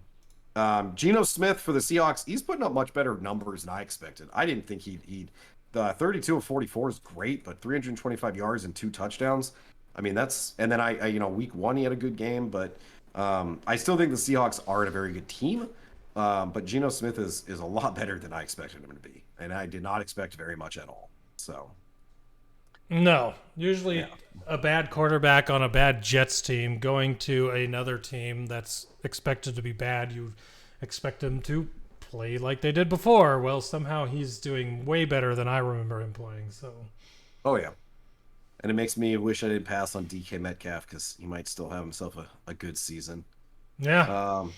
Packers Bucks. I mean, for a game between two of the best quarterbacks in NFL history, this game was pretty boring. Romeo That's for Dobbs sure. did have a big day, 8 for 73 and a touchdown. This might be the moment we all remember Romeo Dobbs breaking out. We'll see how he does going forward. And then for the Buccaneers, all of a sudden they couldn't run. Leonard Fournette 35 yards, like that's what killed him. And then all the wide receiver injuries, man. Mike Evans was suspended. Chris Godwin's hurt again. Julio Jones is hurt. It's just they're dealing with a lot of injuries. Cole and plus Beasley Tom actually Brady, played yeah, yes. and had catches. Got signed off the Between that practice and squad Tom Brady, off the street and then played in that game. yeah, Tom Brady not looking as good as he has the last couple of years. I mean, is he finally hitting that wall at 45, or is he just having a bad stretch? We'll see. But Can we talk about like how different Tom Brady seems as a player on the field than he has in the past? That dude is constantly angry, mad, yelling, looking like he hates playing football on the sideline as opposed to every other year we've seen him. And I'm just thinking to myself, if you don't like what's happening, why are you playing this year? yeah, well, and it's obviously I don't want the guy's going through personal stuff, so you hear like people on the radio say, "Oh, he's distracted." I don't know, man. I still like Tom Brady. Hopefully he can enjoy the game again. Otherwise, I mean, we just walk away in week 12. Who knows what's going to happen? But Bucks though, yeah, they're off to a rough start offensively. I think they're still 2-1, so I mean they're not doing too bad. And that division they'll still win the division. The Saints and Panthers and Falcons don't scare me, but not. Tom Brady just, it reminds me of, was it like Brett Favre and who am I thinking of from the Chiefs? Joe Montana when he went to camp. Like every quarterback seems to stay a little too past their welcome. With they could go out on top. Oh, and Peyton Manning. I was about to say last Peyton year was Manning. yeah. Super He Bowl could have gone comes out back. on top and then doesn't. Yeah. So yeah, it's like, well, did Brady just one season too long? I don't know, but we'll see. Speaking of Peyton Manning, 49ers Broncos. I listened to this game on the way back from Phoenix. God, this game was boring. It just this game just hurt everything about me because the Broncos being 2-1, and I mentioned this with Chicago. The Broncos don't deserve to be 2-1. Absolutely do not deserve to be 2-1. It is so annoying. Mind-boggling. For them to win 11-10 over the 49ers, who are a much better team, except the 49ers had 3 turnovers and the Broncos just got lucky. Like, it is just painful. I still think Nathaniel Hackett is an idiot. Again, they're 2-1. But you look at the talent on that team: Russell Wilson, Cortland Sutton, Jerry Jeudy, Javonte Williams, Melvin Gordon. There's just so much talent for them to be scoring 11 points. It's just, freaking ridiculous. I don't think this was a scoregami. I think I've talked about scoregamis with you before. I didn't see a tweet about it, so I don't think it was. But there are not a lot of 11-10 games. No. That occur. No, it was very, And very when they weird, do, you're not happy that you watched it. So. No, that was what a ridiculous. But anyways, Broncos are 2-1. Good for them. Last game, Monday night, Cowboys Giants. This was kind of another boring game. Big stat from this one: Cooper Rush 3-0 as a starter. Future Hall of Famer Cooper Rush undefeated. It's just a weird open quarterback competition with Dak Prescott. Dak who? Dak's getting traded. Cooper Rush for life in Dallas. I'm being sarcastic, but if you hear people talk about that, should there be a quarterback competition? Should Cooper Rush start over Dak? And it's like, guys, what has Cooper Rush done?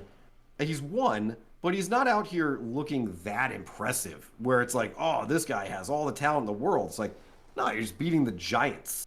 Like the more legit competition here is Tony Pollard and Ezekiel Elliott. Yeah. Because Tony Pollard looks 10 times better than Ezekiel Elliott to me. I think Ezekiel Elliott is definitely done in Dallas. I said the problem is how much money he makes, and if you got a guy that's outperforming him, there's no way they're keeping him for that type of contract because Elliott is better than a lot of other people's halfbacks, and that's the embarrassment of riches thing going on there. And Tony Pollard is not making Ezekiel Elliott money, so I would definitely keep him and get rid of Elliott. So we'll see what happens. I agree. There. I think they will after this season. I think Elliott's definitely done in Dallas after this. CeeDee Lamb, 8 for 87 and a touchdown. Should have had 2. Dropped 1. That was painful for people who have him in fantasy, but had a good week though. For the Giants, they started out hot. Didn't look very impressive. I mean, they've got a lot of injuries in wide receiver, but Saquon Barkley's playing well for them. He's he might be comeback player of the year, right, like number 2 behind James Robinson. But the offense is not not looking as good as I thought they would after week 1. You know who's not hurt? What's that? Kenny Golladay. Yeah, I think Kenny he caught Golladay in that game actually. Nope, 3 targets, no catches. Oh well, at least he got targeted. So, not hurt, getting paid a lot of money through 3 weeks. Does he have 5 catches? No. 2 receptions for 22 yards this season. Kenny Golladay. And this week, with all their wide receivers hurt, everyone's talking about Richie James. Not Kenny Golladay. That's what it's. It reminds me of Brandon Ayuk for the 49ers. Oh. Brandon Ayuk, what is a first-round pick? Never does anything. Yeah, he did well last year. I think just this year he hasn't really done much. But then again, the offense for the 49ers hasn't done much either. So, but yeah, I'm still Saquon Barkley. He's bouncing back. He's still looking good. And that's really all the notes I had for last week. You got anything you wanted to add? No. I just kind of pop them in as I go. So, but I will be back in 2 seconds. So I start with Thursday Night Football. Yeah, we can talk about last night. I mean, the big story obviously is Tua, and I'll give my take on it, and then Dan can give his take. So we talked about the injury on last Sunday, week 3, where he got hit, went to the turf, hit his head, got up, started walking towards the huddle, and then collapsed to his knees. Anybody watching that would have said, "Oh, it's a concussion. That's a head injury." Goes to the locker room. They say it's his back. His back seized up. That's why he fell to his knees. His back seized up. He's fine. Cleared concussion protocol. Sure. Then all this week, independent doctors, Miami's staff, they all cleared him. He didn't have any symptoms. Okay. Then last night he plays, gets hit, and if you didn't watch it, he gets thrown to the ground. First of all, that should have been a penalty. Gets thrown to the ground, hits his head, and then his hands kind of seized up, which is actually a sign of something called second impact syndrome. So naturally, everybody thinks, okay, well, that was his second concussion. Clearly, he had a concussion last Sunday. Why was it not caught? Why was he approved to play? Why was he allowed? That second impact syndrome is very dangerous from what I read. It has like a 50% mortality rate and near 100% disability rate, which hopefully that's not what he had. I mean, he was discharged from the hospital, flew home with the team with a neck brace on, I read. So I for everything you read, it seems like he's okay. But again, when you're dealing with the brain and you're getting these hits, not everything is immediate. Not all the symptoms and problems show up in 30 seconds. Some of this stuff pops up and lingers. So I'm very curious to see. Obviously, they don't play on Sunday. They get 10 days off. But does Tua really come back in week 4 or week 5? I just don't see how he can play the next game. Like, people say, oh, he might miss a long time. But they haven't said what he had. They haven't said how long he's going to miss, but he has to at least miss one game after that. Like, you can't have seen that guy laying on the ground with his hands seized up like that and think he'll be fine in 10 days to do it again. But yeah, I don't know, man. Just so many questions, and I think a lot's going to come out. I think the NFL is reviewing the medical staff and the process to make sure the Dolphins didn't do anything sketchy. I don't know if anything's going to come out of that, but I'm very curious to see what happens. So from what I've heard, the brain, as far as medically, is one of the parts of the body that we know the least about, right? Yeah. And we've got a lot of information, but there's a reason that like CTI football players donate their brain, or their families donate their brains when they pass away, so that people can actually study the consequences of taking all these hits, right? And why is this? Hold on a second. You can't hear that, but a video started playing on my browser. Oh, that always happens when I have ESPN open. Yeah. So there's not that a ton about the head. Okay. Right. And if you're just, I understand you're paying this guy a lot of money to play football, and I might have understood it a little bit more if it was a week between games, right? But this was 4 days later on a Thursday night, and you did everything you could in that time to say he's totally fine to play this game. Not to mention he played the second half of the game he fell over in. It makes no sense to me what happened there. Like I said, I'm not a doctor. Maybe the doctors did everything they could, and they thought they were right. And unfortunately for Tua, they were wrong, because it sure seems like they were wrong. I just really hope. I don't care when he comes back, to be honest. The only thing I care about for him is that he doesn't have a lifetime of problems now from these hits, because that was dirty and nasty. The way that, yeah, my worry is that if he passed their concussion protocol after the first game, are they going to do that again? Are they going to say like, oh no, he's fine, and pass him so he comes back and plays in week 5? Like, I don't know what the concussion tests are. And maybe he did pass them all after that game. But there comes a point when you have to just use your eyeballs and say, that dude's not well. Yeah. He shouldn't be getting hit like this. And yeah, I agree. Like, after watching that game and what happened to him last night, it's like, no, he probably shouldn't play until November. Like, that he should at least miss a couple weeks. Like, he needs rest, and they need to make sure there's no lasting things that are going to pop up in a week or two. But I don't know. I have no idea what the Dolphins are thinking. They seem to be just a impressive team on the field and a ridiculous team in the front office. So I don't know what's going to happen. But all I know, I like you said, I just hope he's okay, because everything I read about what happened to him and that second impact syndrome that they talked about was like, yeah, he's gonna have mental problems. Like he's gonna be lucky to not have lasting effects, and that's concerning when everything you see today has been like, oh, he's fine, nothing happened, he's totally fine, and it's like, is he just that lucky, or are they just lying? It's concerning when all that could be avoided by taking a week off, right? Especially a short week. Yeah, and the way Teddy Bridgewater played last night, they could have absolutely just been like, you know what, we're gonna play Teddy Bridgewater.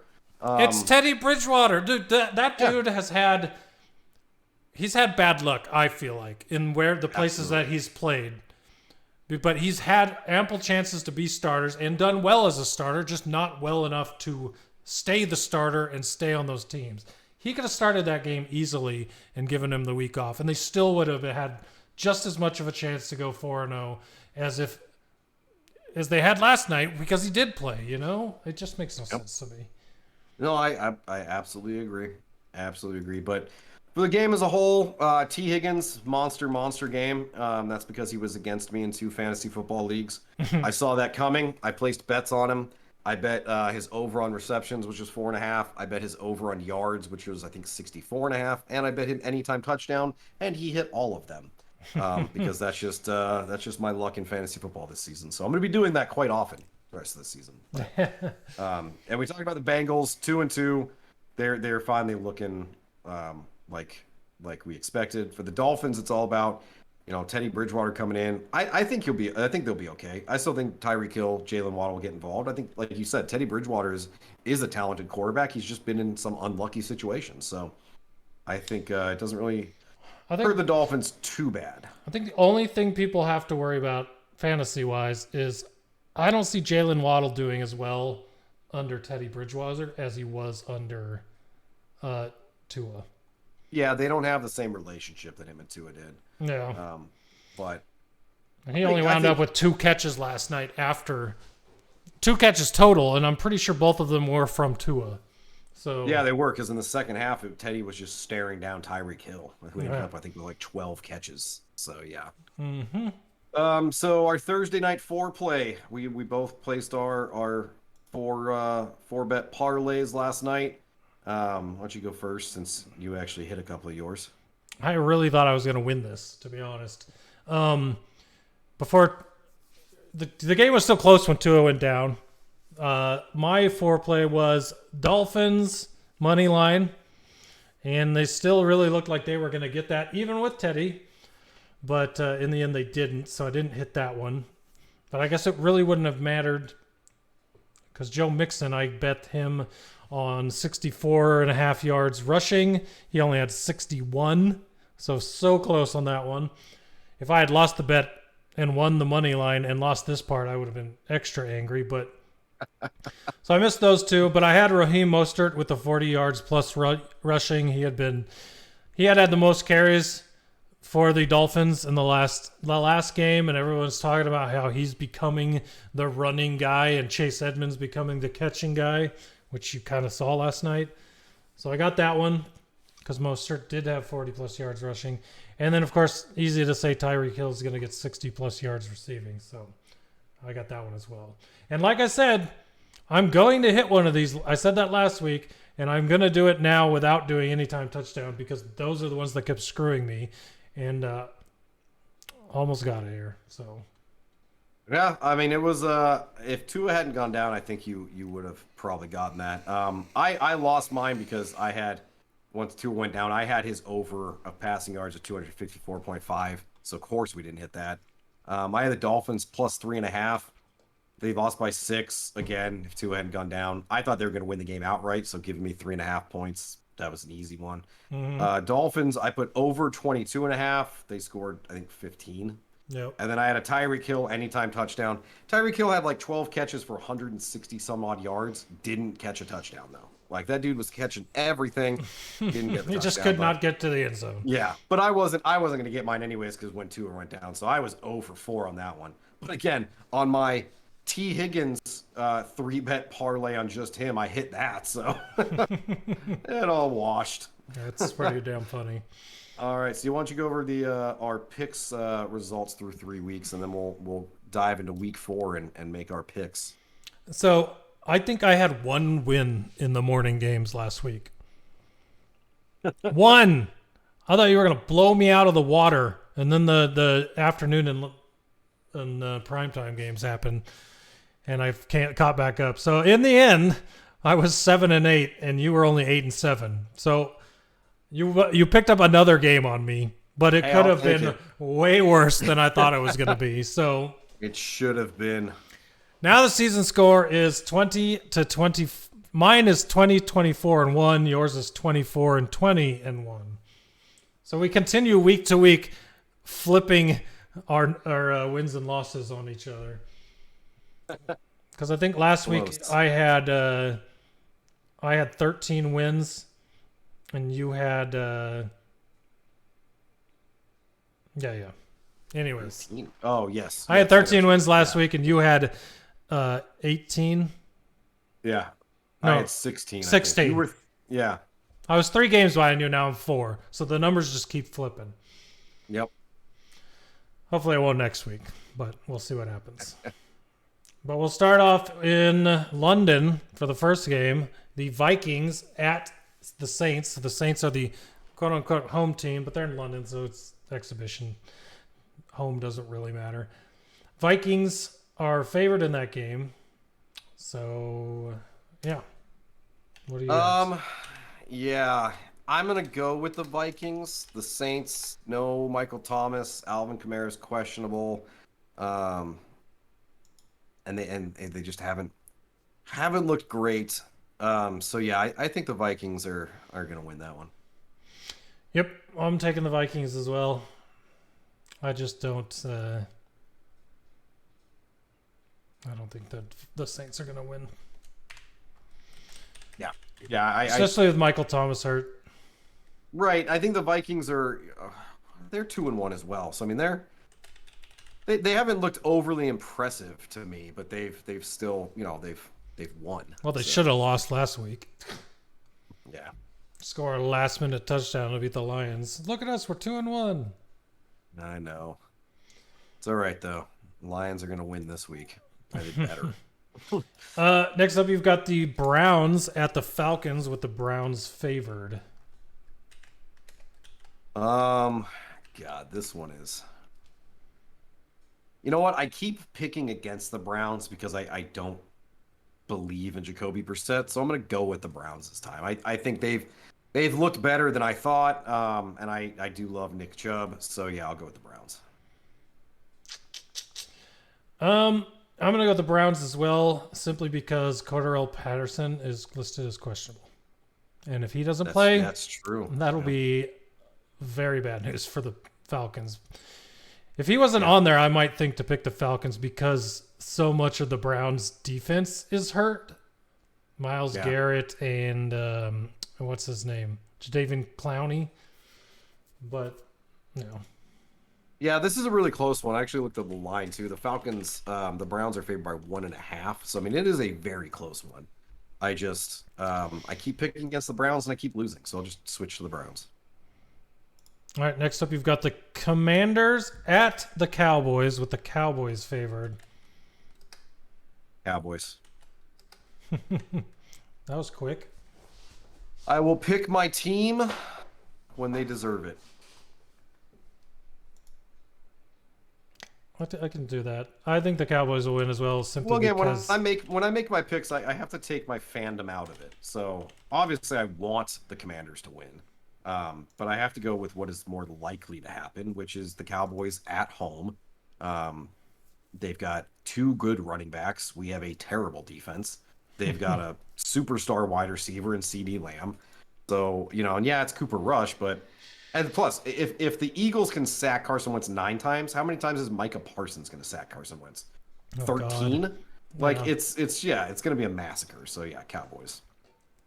It'd be nice if Dalton Schultz would come back. Michael Gallup, I think they said he should be back this game too, so that's even worse for the Commanders. All right, next you got the Seahawks at the Lions. Keep in mind that Amon-Ra St. Brown is out. He is, and so DJ is DeAndre Chark. Swift. DJ Chark might also be out. Oh, I did not see that.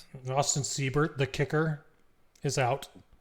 Which Well, really good. doesn't You won't matter, try so Dan 54-yard Campbell can field goals. actually go for every 4th down. Yeah. I did not see that about DJ Chark. I'm still going to go with the Lions. I think the Lions defense is good enough to put pressure on Geno Smith. I think the offense, even missing the Sun God and Jamal Williams will fill in nicely for Swift, Craig Reynolds, maybe Hawkinson. Maybe this is the game he finally breaks out just because he has to. But yeah, I'm going the Lions. Yep. I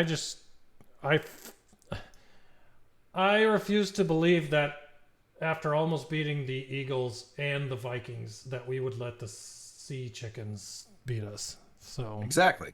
At home. Yeah, exactly. If it was on the road and you had the whole 12th man thing, I'd probably go Seahawks. But no, this is the game. Like the Lions, And again, with the Commanders, there are some games coming up with the Commanders that I look at like, yeah, you better win this game. And I look at this game with the Lions like, you better win this game. If they don't win this game, then they aren't who I thought they were. Exactly. All right, so next up you've got the Titans at the Colts with the Colts favored. I'm already going to tell you now I'm taking the Colts, or the Titans. I don't know why they're favored, and I don't believe that they are going to beat the Titans.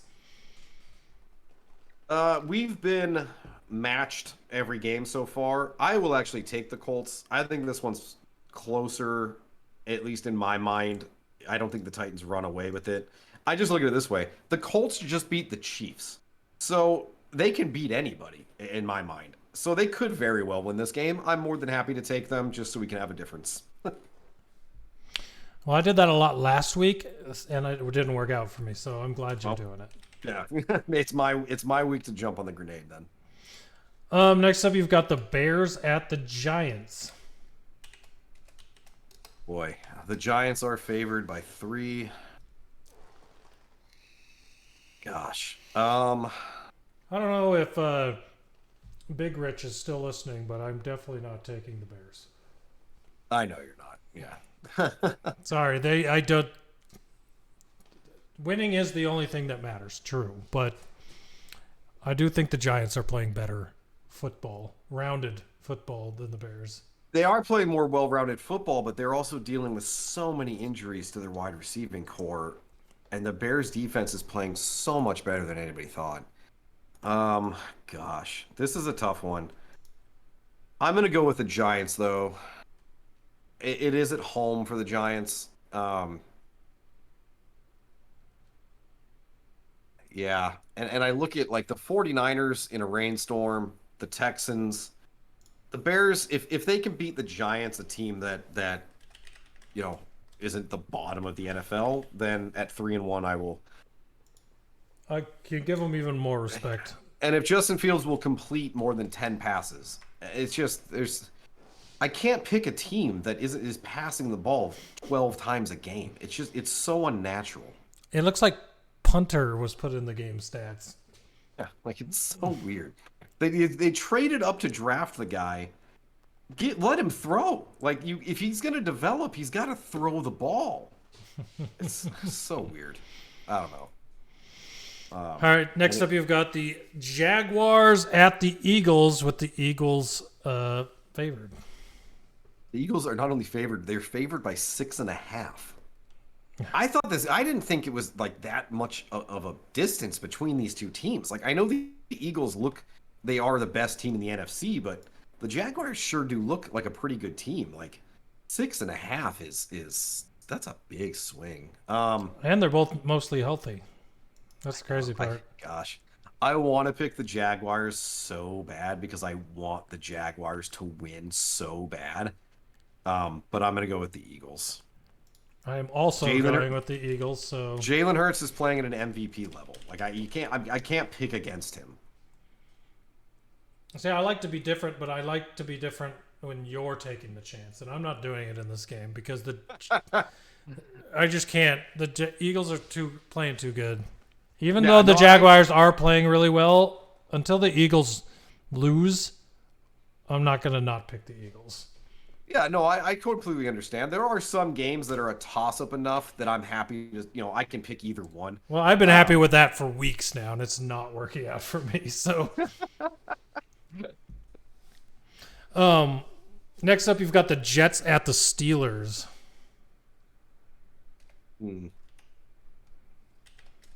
Does Zach Wilson lead the Jets to a victory? I'm going to say he does. Ooh. And you know why? Because just like I said, that offense has been playing really well, and to get Zach Wilson back is going to be really well. And the Steelers haven't been playing great on offense. Najee Harris barely getting the ball. George Pickens, the only person catching balls. I took Najee Harris in 2 different leagues, and that dude is it's killing me. Yeah, so I was kind of on the fence. If you're taking the Jets, I'll go with the Steelers. Alrighty. be fair though, I and for my bets, I did bet the Jets. Next up, you've got the Bills favored at the Ravens, which is crazy. That's got to be a 1.5 pointer.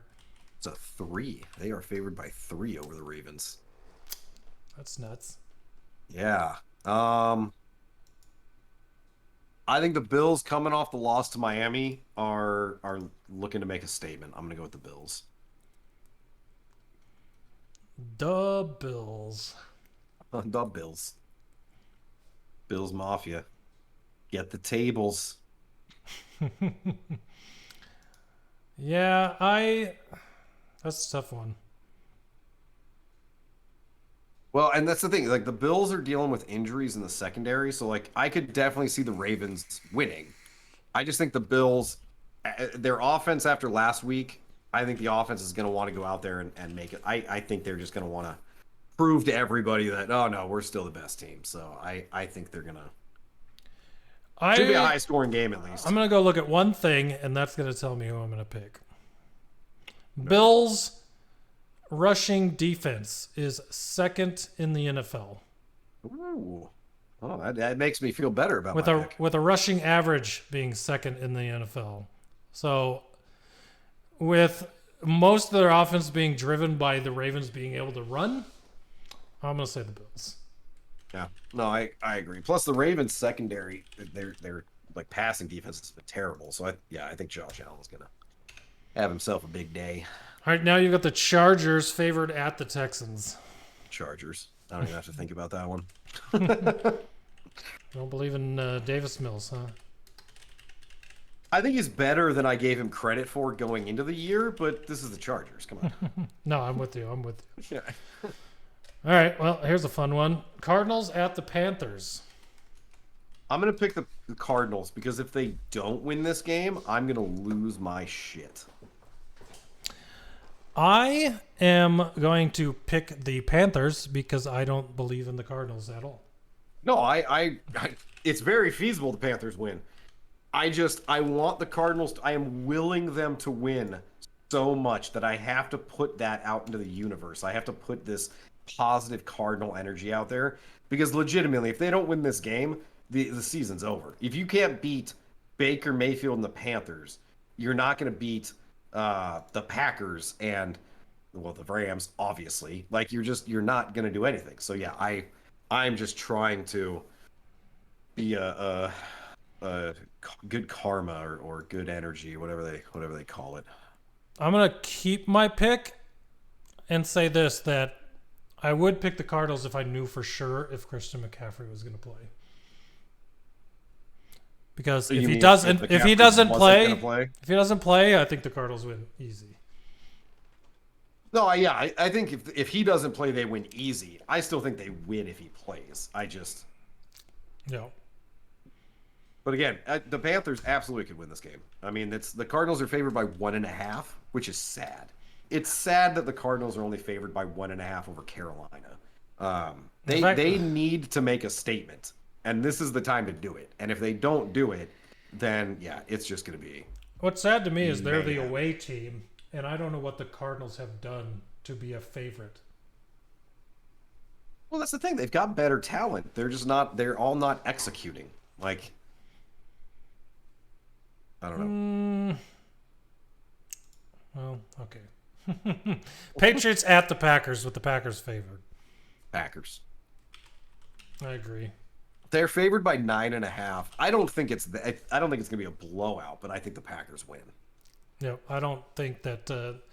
I don't think this is where the Patriots get it back on track. I think they will, but I don't think it's this game. Yeah, I think they will as well, but just not against the Packers.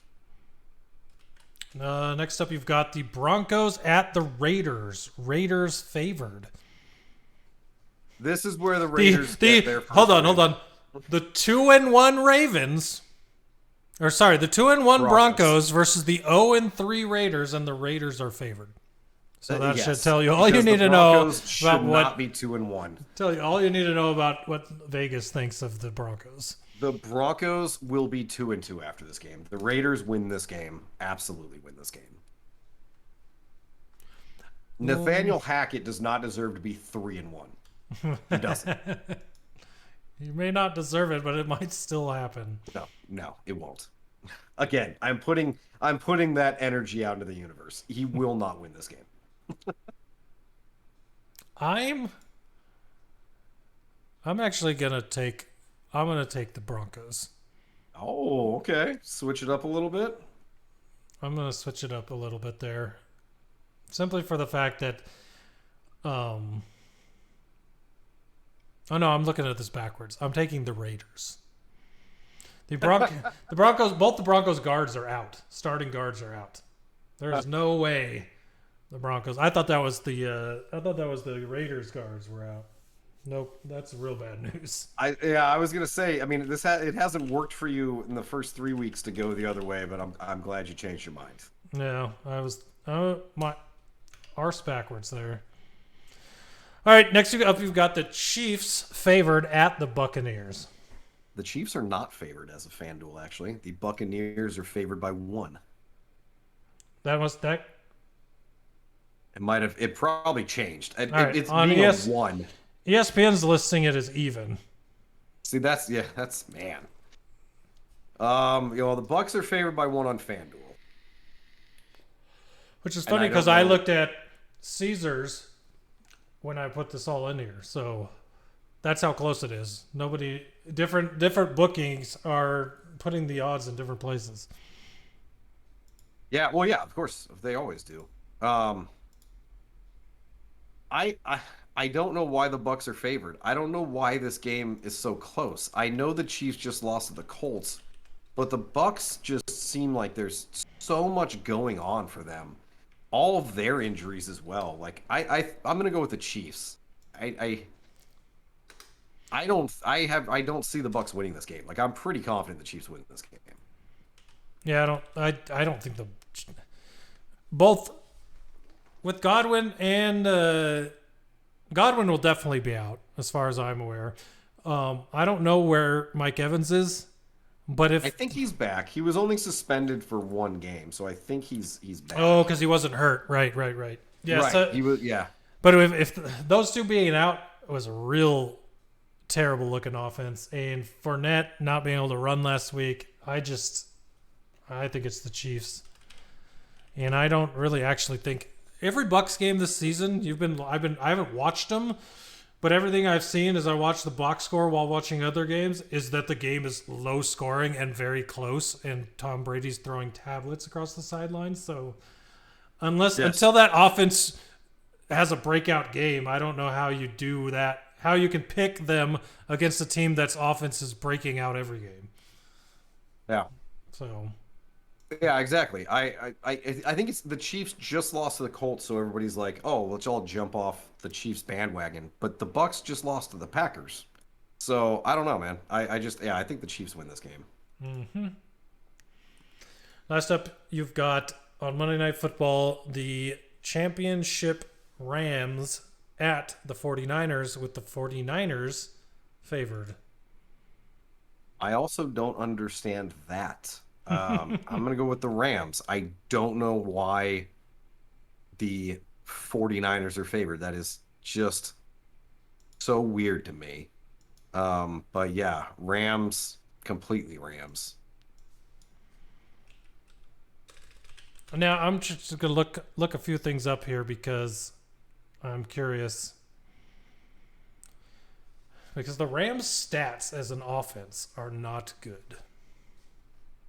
They're not. They had a terrible week 1. But look at the 49ers last week with Jimmy Garoppolo against the Broncos. That was pathetic. True, but the 49ers defense is ranked in the top 5 in literally everything. Yeah, but they played the Bears week 1. And Seattle. Oh. And Denver. Yeah. So their defense is... maybe the stats deceiving there. Yeah, little benefit of the circumstance there. The Rams are a better team all around. And the 49ers, yeah, they've got Debo, and Nick Bosa, and some linebackers, but the Rams are just a better team. I don't know why the 49ers are favored other than it's at home. Yeah, I'm not going against the Super Bowl champions Yeah. in that one. I wouldn't be. I would like to see that the defense is actually that good, and it happened in that game, but I'm not going to bet on it. This will be a very telling game for that defense. If they actually can stop the Rams offense, then yeah, the 49ers defense is legit. Yeah, that top 5 earning is actually legit, not just circumstance. Exactly. So, all right. All right, there we go. So what do we got? We got our different games. We got 1, I think 2, 2, 3. Are there 3 different ones? 3 different games. Yeah, so Difference, not Colts, enough of a difference Jets, for you Steelers, and Cardinals. you can't if you win all 3 differences, I'll still be leading after 4 weeks. So that's good. That's the sweet spot for me. For sure. That works. Alrighty. So last up, we've got our fantasy football sleepers. We'll go over last week's calls and give you a couple names this week. So last week, recommended Jared Goff. He was the 17th ranked quarterback last week, and he finished 18th. So hey, the experts nailed it. I think you put Jameis Winston. Actually, he finished 10th. I did. He didn't do too bad. So that was one of your good calls. We mentioned Devontae Smith earlier. Running backs, I had Miles Sanders against Washington. It ended up just being a Jalen Hurts day. Miles Sanders had 5.4 points. You picked Joe Mixon. He ended up with 6.8 points. So we both not great at the running back position. Wide receivers, I picked Nelson Aguilar against the Baltimore's secondary. I had the right team. The Patriots wide receivers, I had the wrong one. Devontae Parker had the monster week. So I pride myself on at least being in the right stadium. But you, Colin, Devontae Smith, monster game against the Commanders defense. Heyo, we're gonna keep track of that throughout the year. That gives you a sweet gold star for calling that one. And then tight ends, we gave Gerald Everett. I said if Herbert doesn't play, I thought Chase Daniels was gonna check down. Herbert did play. Gerald Everett scored 4.5 points. So not too impressive there. All in all, you nailed it with Winston and definitely Devontae Smith. So I got my work cut out for me this week. I gotta 2 for 3. I'll take it. Yeah, I worked hard on these ones. I'm like, man, I gotta pull something out of my butt here. I've got to win my own segment. Yeah, I gotta get at least one. I gotta at least get one guy. So week 4, quarterback wise, we talked about how terrible the Cardinals defense is at stopping quarterbacks. So I'm going with Baker Mayfield. Again, I picked the Cardinals to win. I want the Cardinals to win. But if they don't, it's going to be because Baker Mayfield picks apart our terrible defense and has himself a day. So he is my quarterback pick of the week. Do you have yours ready? All right, there we go. Number 2 passing offense in the NFL on the Jets. I'll take Zach Wilson going up against the Steelers defense. You're just doubling down on Zach Wilson this week. I love it. I hope he does it too. I want him to succeed. That would be great for the Jets franchise. So yeah, I'd love to see it. So. Not to mention Minka. As far as Minka was questionable. I think he might be playing, but if he doesn't, that's even better for them. Nice. Yeah, that would be huge. So. All right. So those are quarterbacks. Running backs. Now I need you to look this up because on ESPN they had the Lions run defense pretty low. So I don't know what the StatMuse thing said, but I went with Rashad Penny for the Seahawks. If the Lions run defense is on the lower end as ESPN had them, then I think Rashad Penny could have himself a big day. Especially because, with Tyler Lockett and DK Metcalf, I suspect Dan Campbell to want to shut them down. They give up a 5 yards per play average, 27th in the NFL. 27th. Okay, so it is bottom of the NFL. Yeah, so I don't think Rashad Penny goes nuts on him, but I think for where he's ranked going into this week, I think I could see him getting 100 yards and a touchdown. Yeah. I mean, if we let halfbacks like Dalvin Cook, who hadn't done anything the whole season, came and played us and finally, got things started. So we'll see what happens with him. Yeah, exactly. It's just that run, and again, that run defense. I think it's because they've got guys like Okuda on the back end, and who's the other corner that you love? I forget his name. Or Warrior. Thank you. But I think the linebacking core might be something they'll likely to work on to stop the run.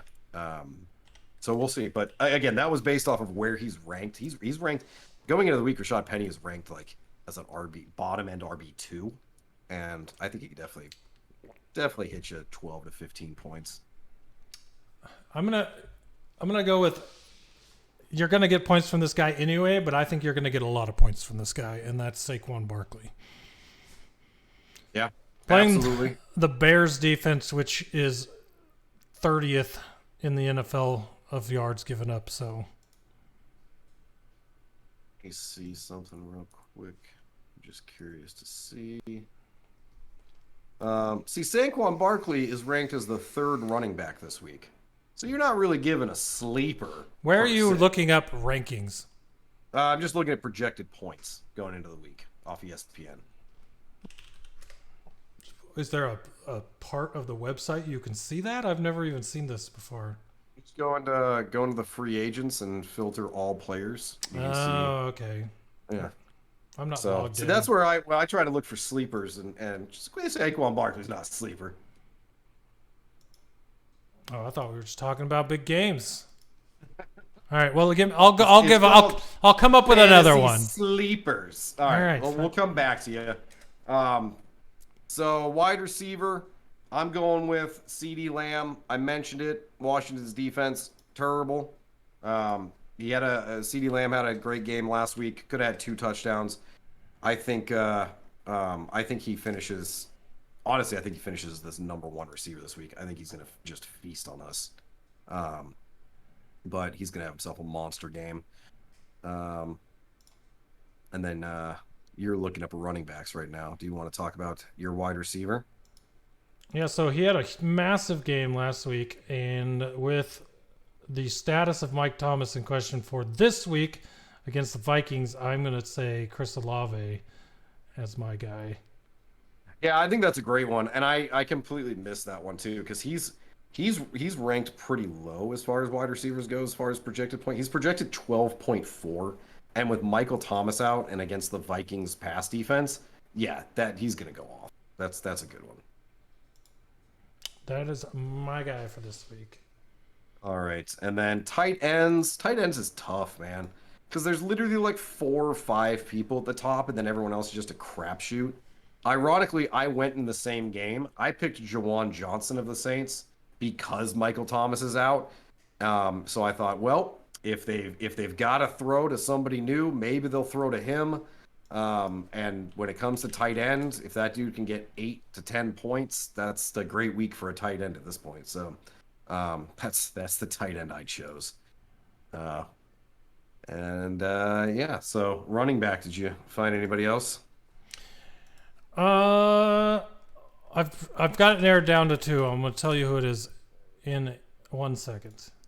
All right. I mean, I'll give you Saquon Barkley if you want to make a bold claim like he finishes first overall this week at running back. Actually, I'm going to take this one because he's far enough down on the list. Oh. That I'll take him. I'll take Antonio Gibson against a very subpar Dallas run defense. And you know what? He has done well against Dallas in his career, so it's a very real possibility.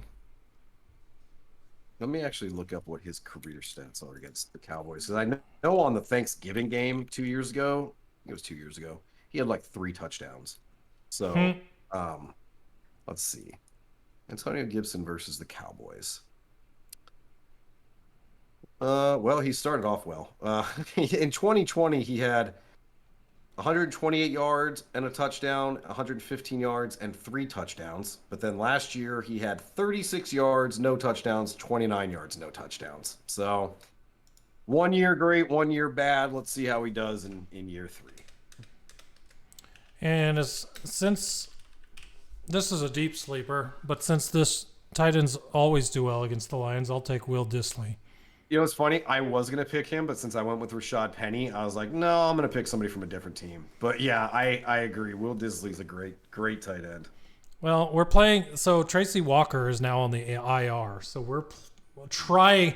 They're holding a 3-player tryout this week to be the starting free safety this week. So who knows what's going to happen in our secondary? Who knows? All right. Well, let's see if you can hit another one, or if I can catch up and have myself a good call. Sounds good to me. But that is it. We're a little over 2 hours this week, but we covered a lot between the Cardinals and Commanders and Lions and Tua's injury. Well, I just want to say this for everyone. We had a lot of viewers on Twitch tonight, a lot of new people coming out and hanging out. So I just want to say thank you to all of you that are here. And I want to say that you can find us on Twitter as well, Coffin Corners. You can find us on TikTok, Coffin Corner Podcast. You can also catch the recordings of this live recording of the podcast on our YouTube. Just look up Coffin Corner Podcast. You can also find it there. And lastly, if you don't catch the live stream, which we're happy to chat with you guys as we record the live stream.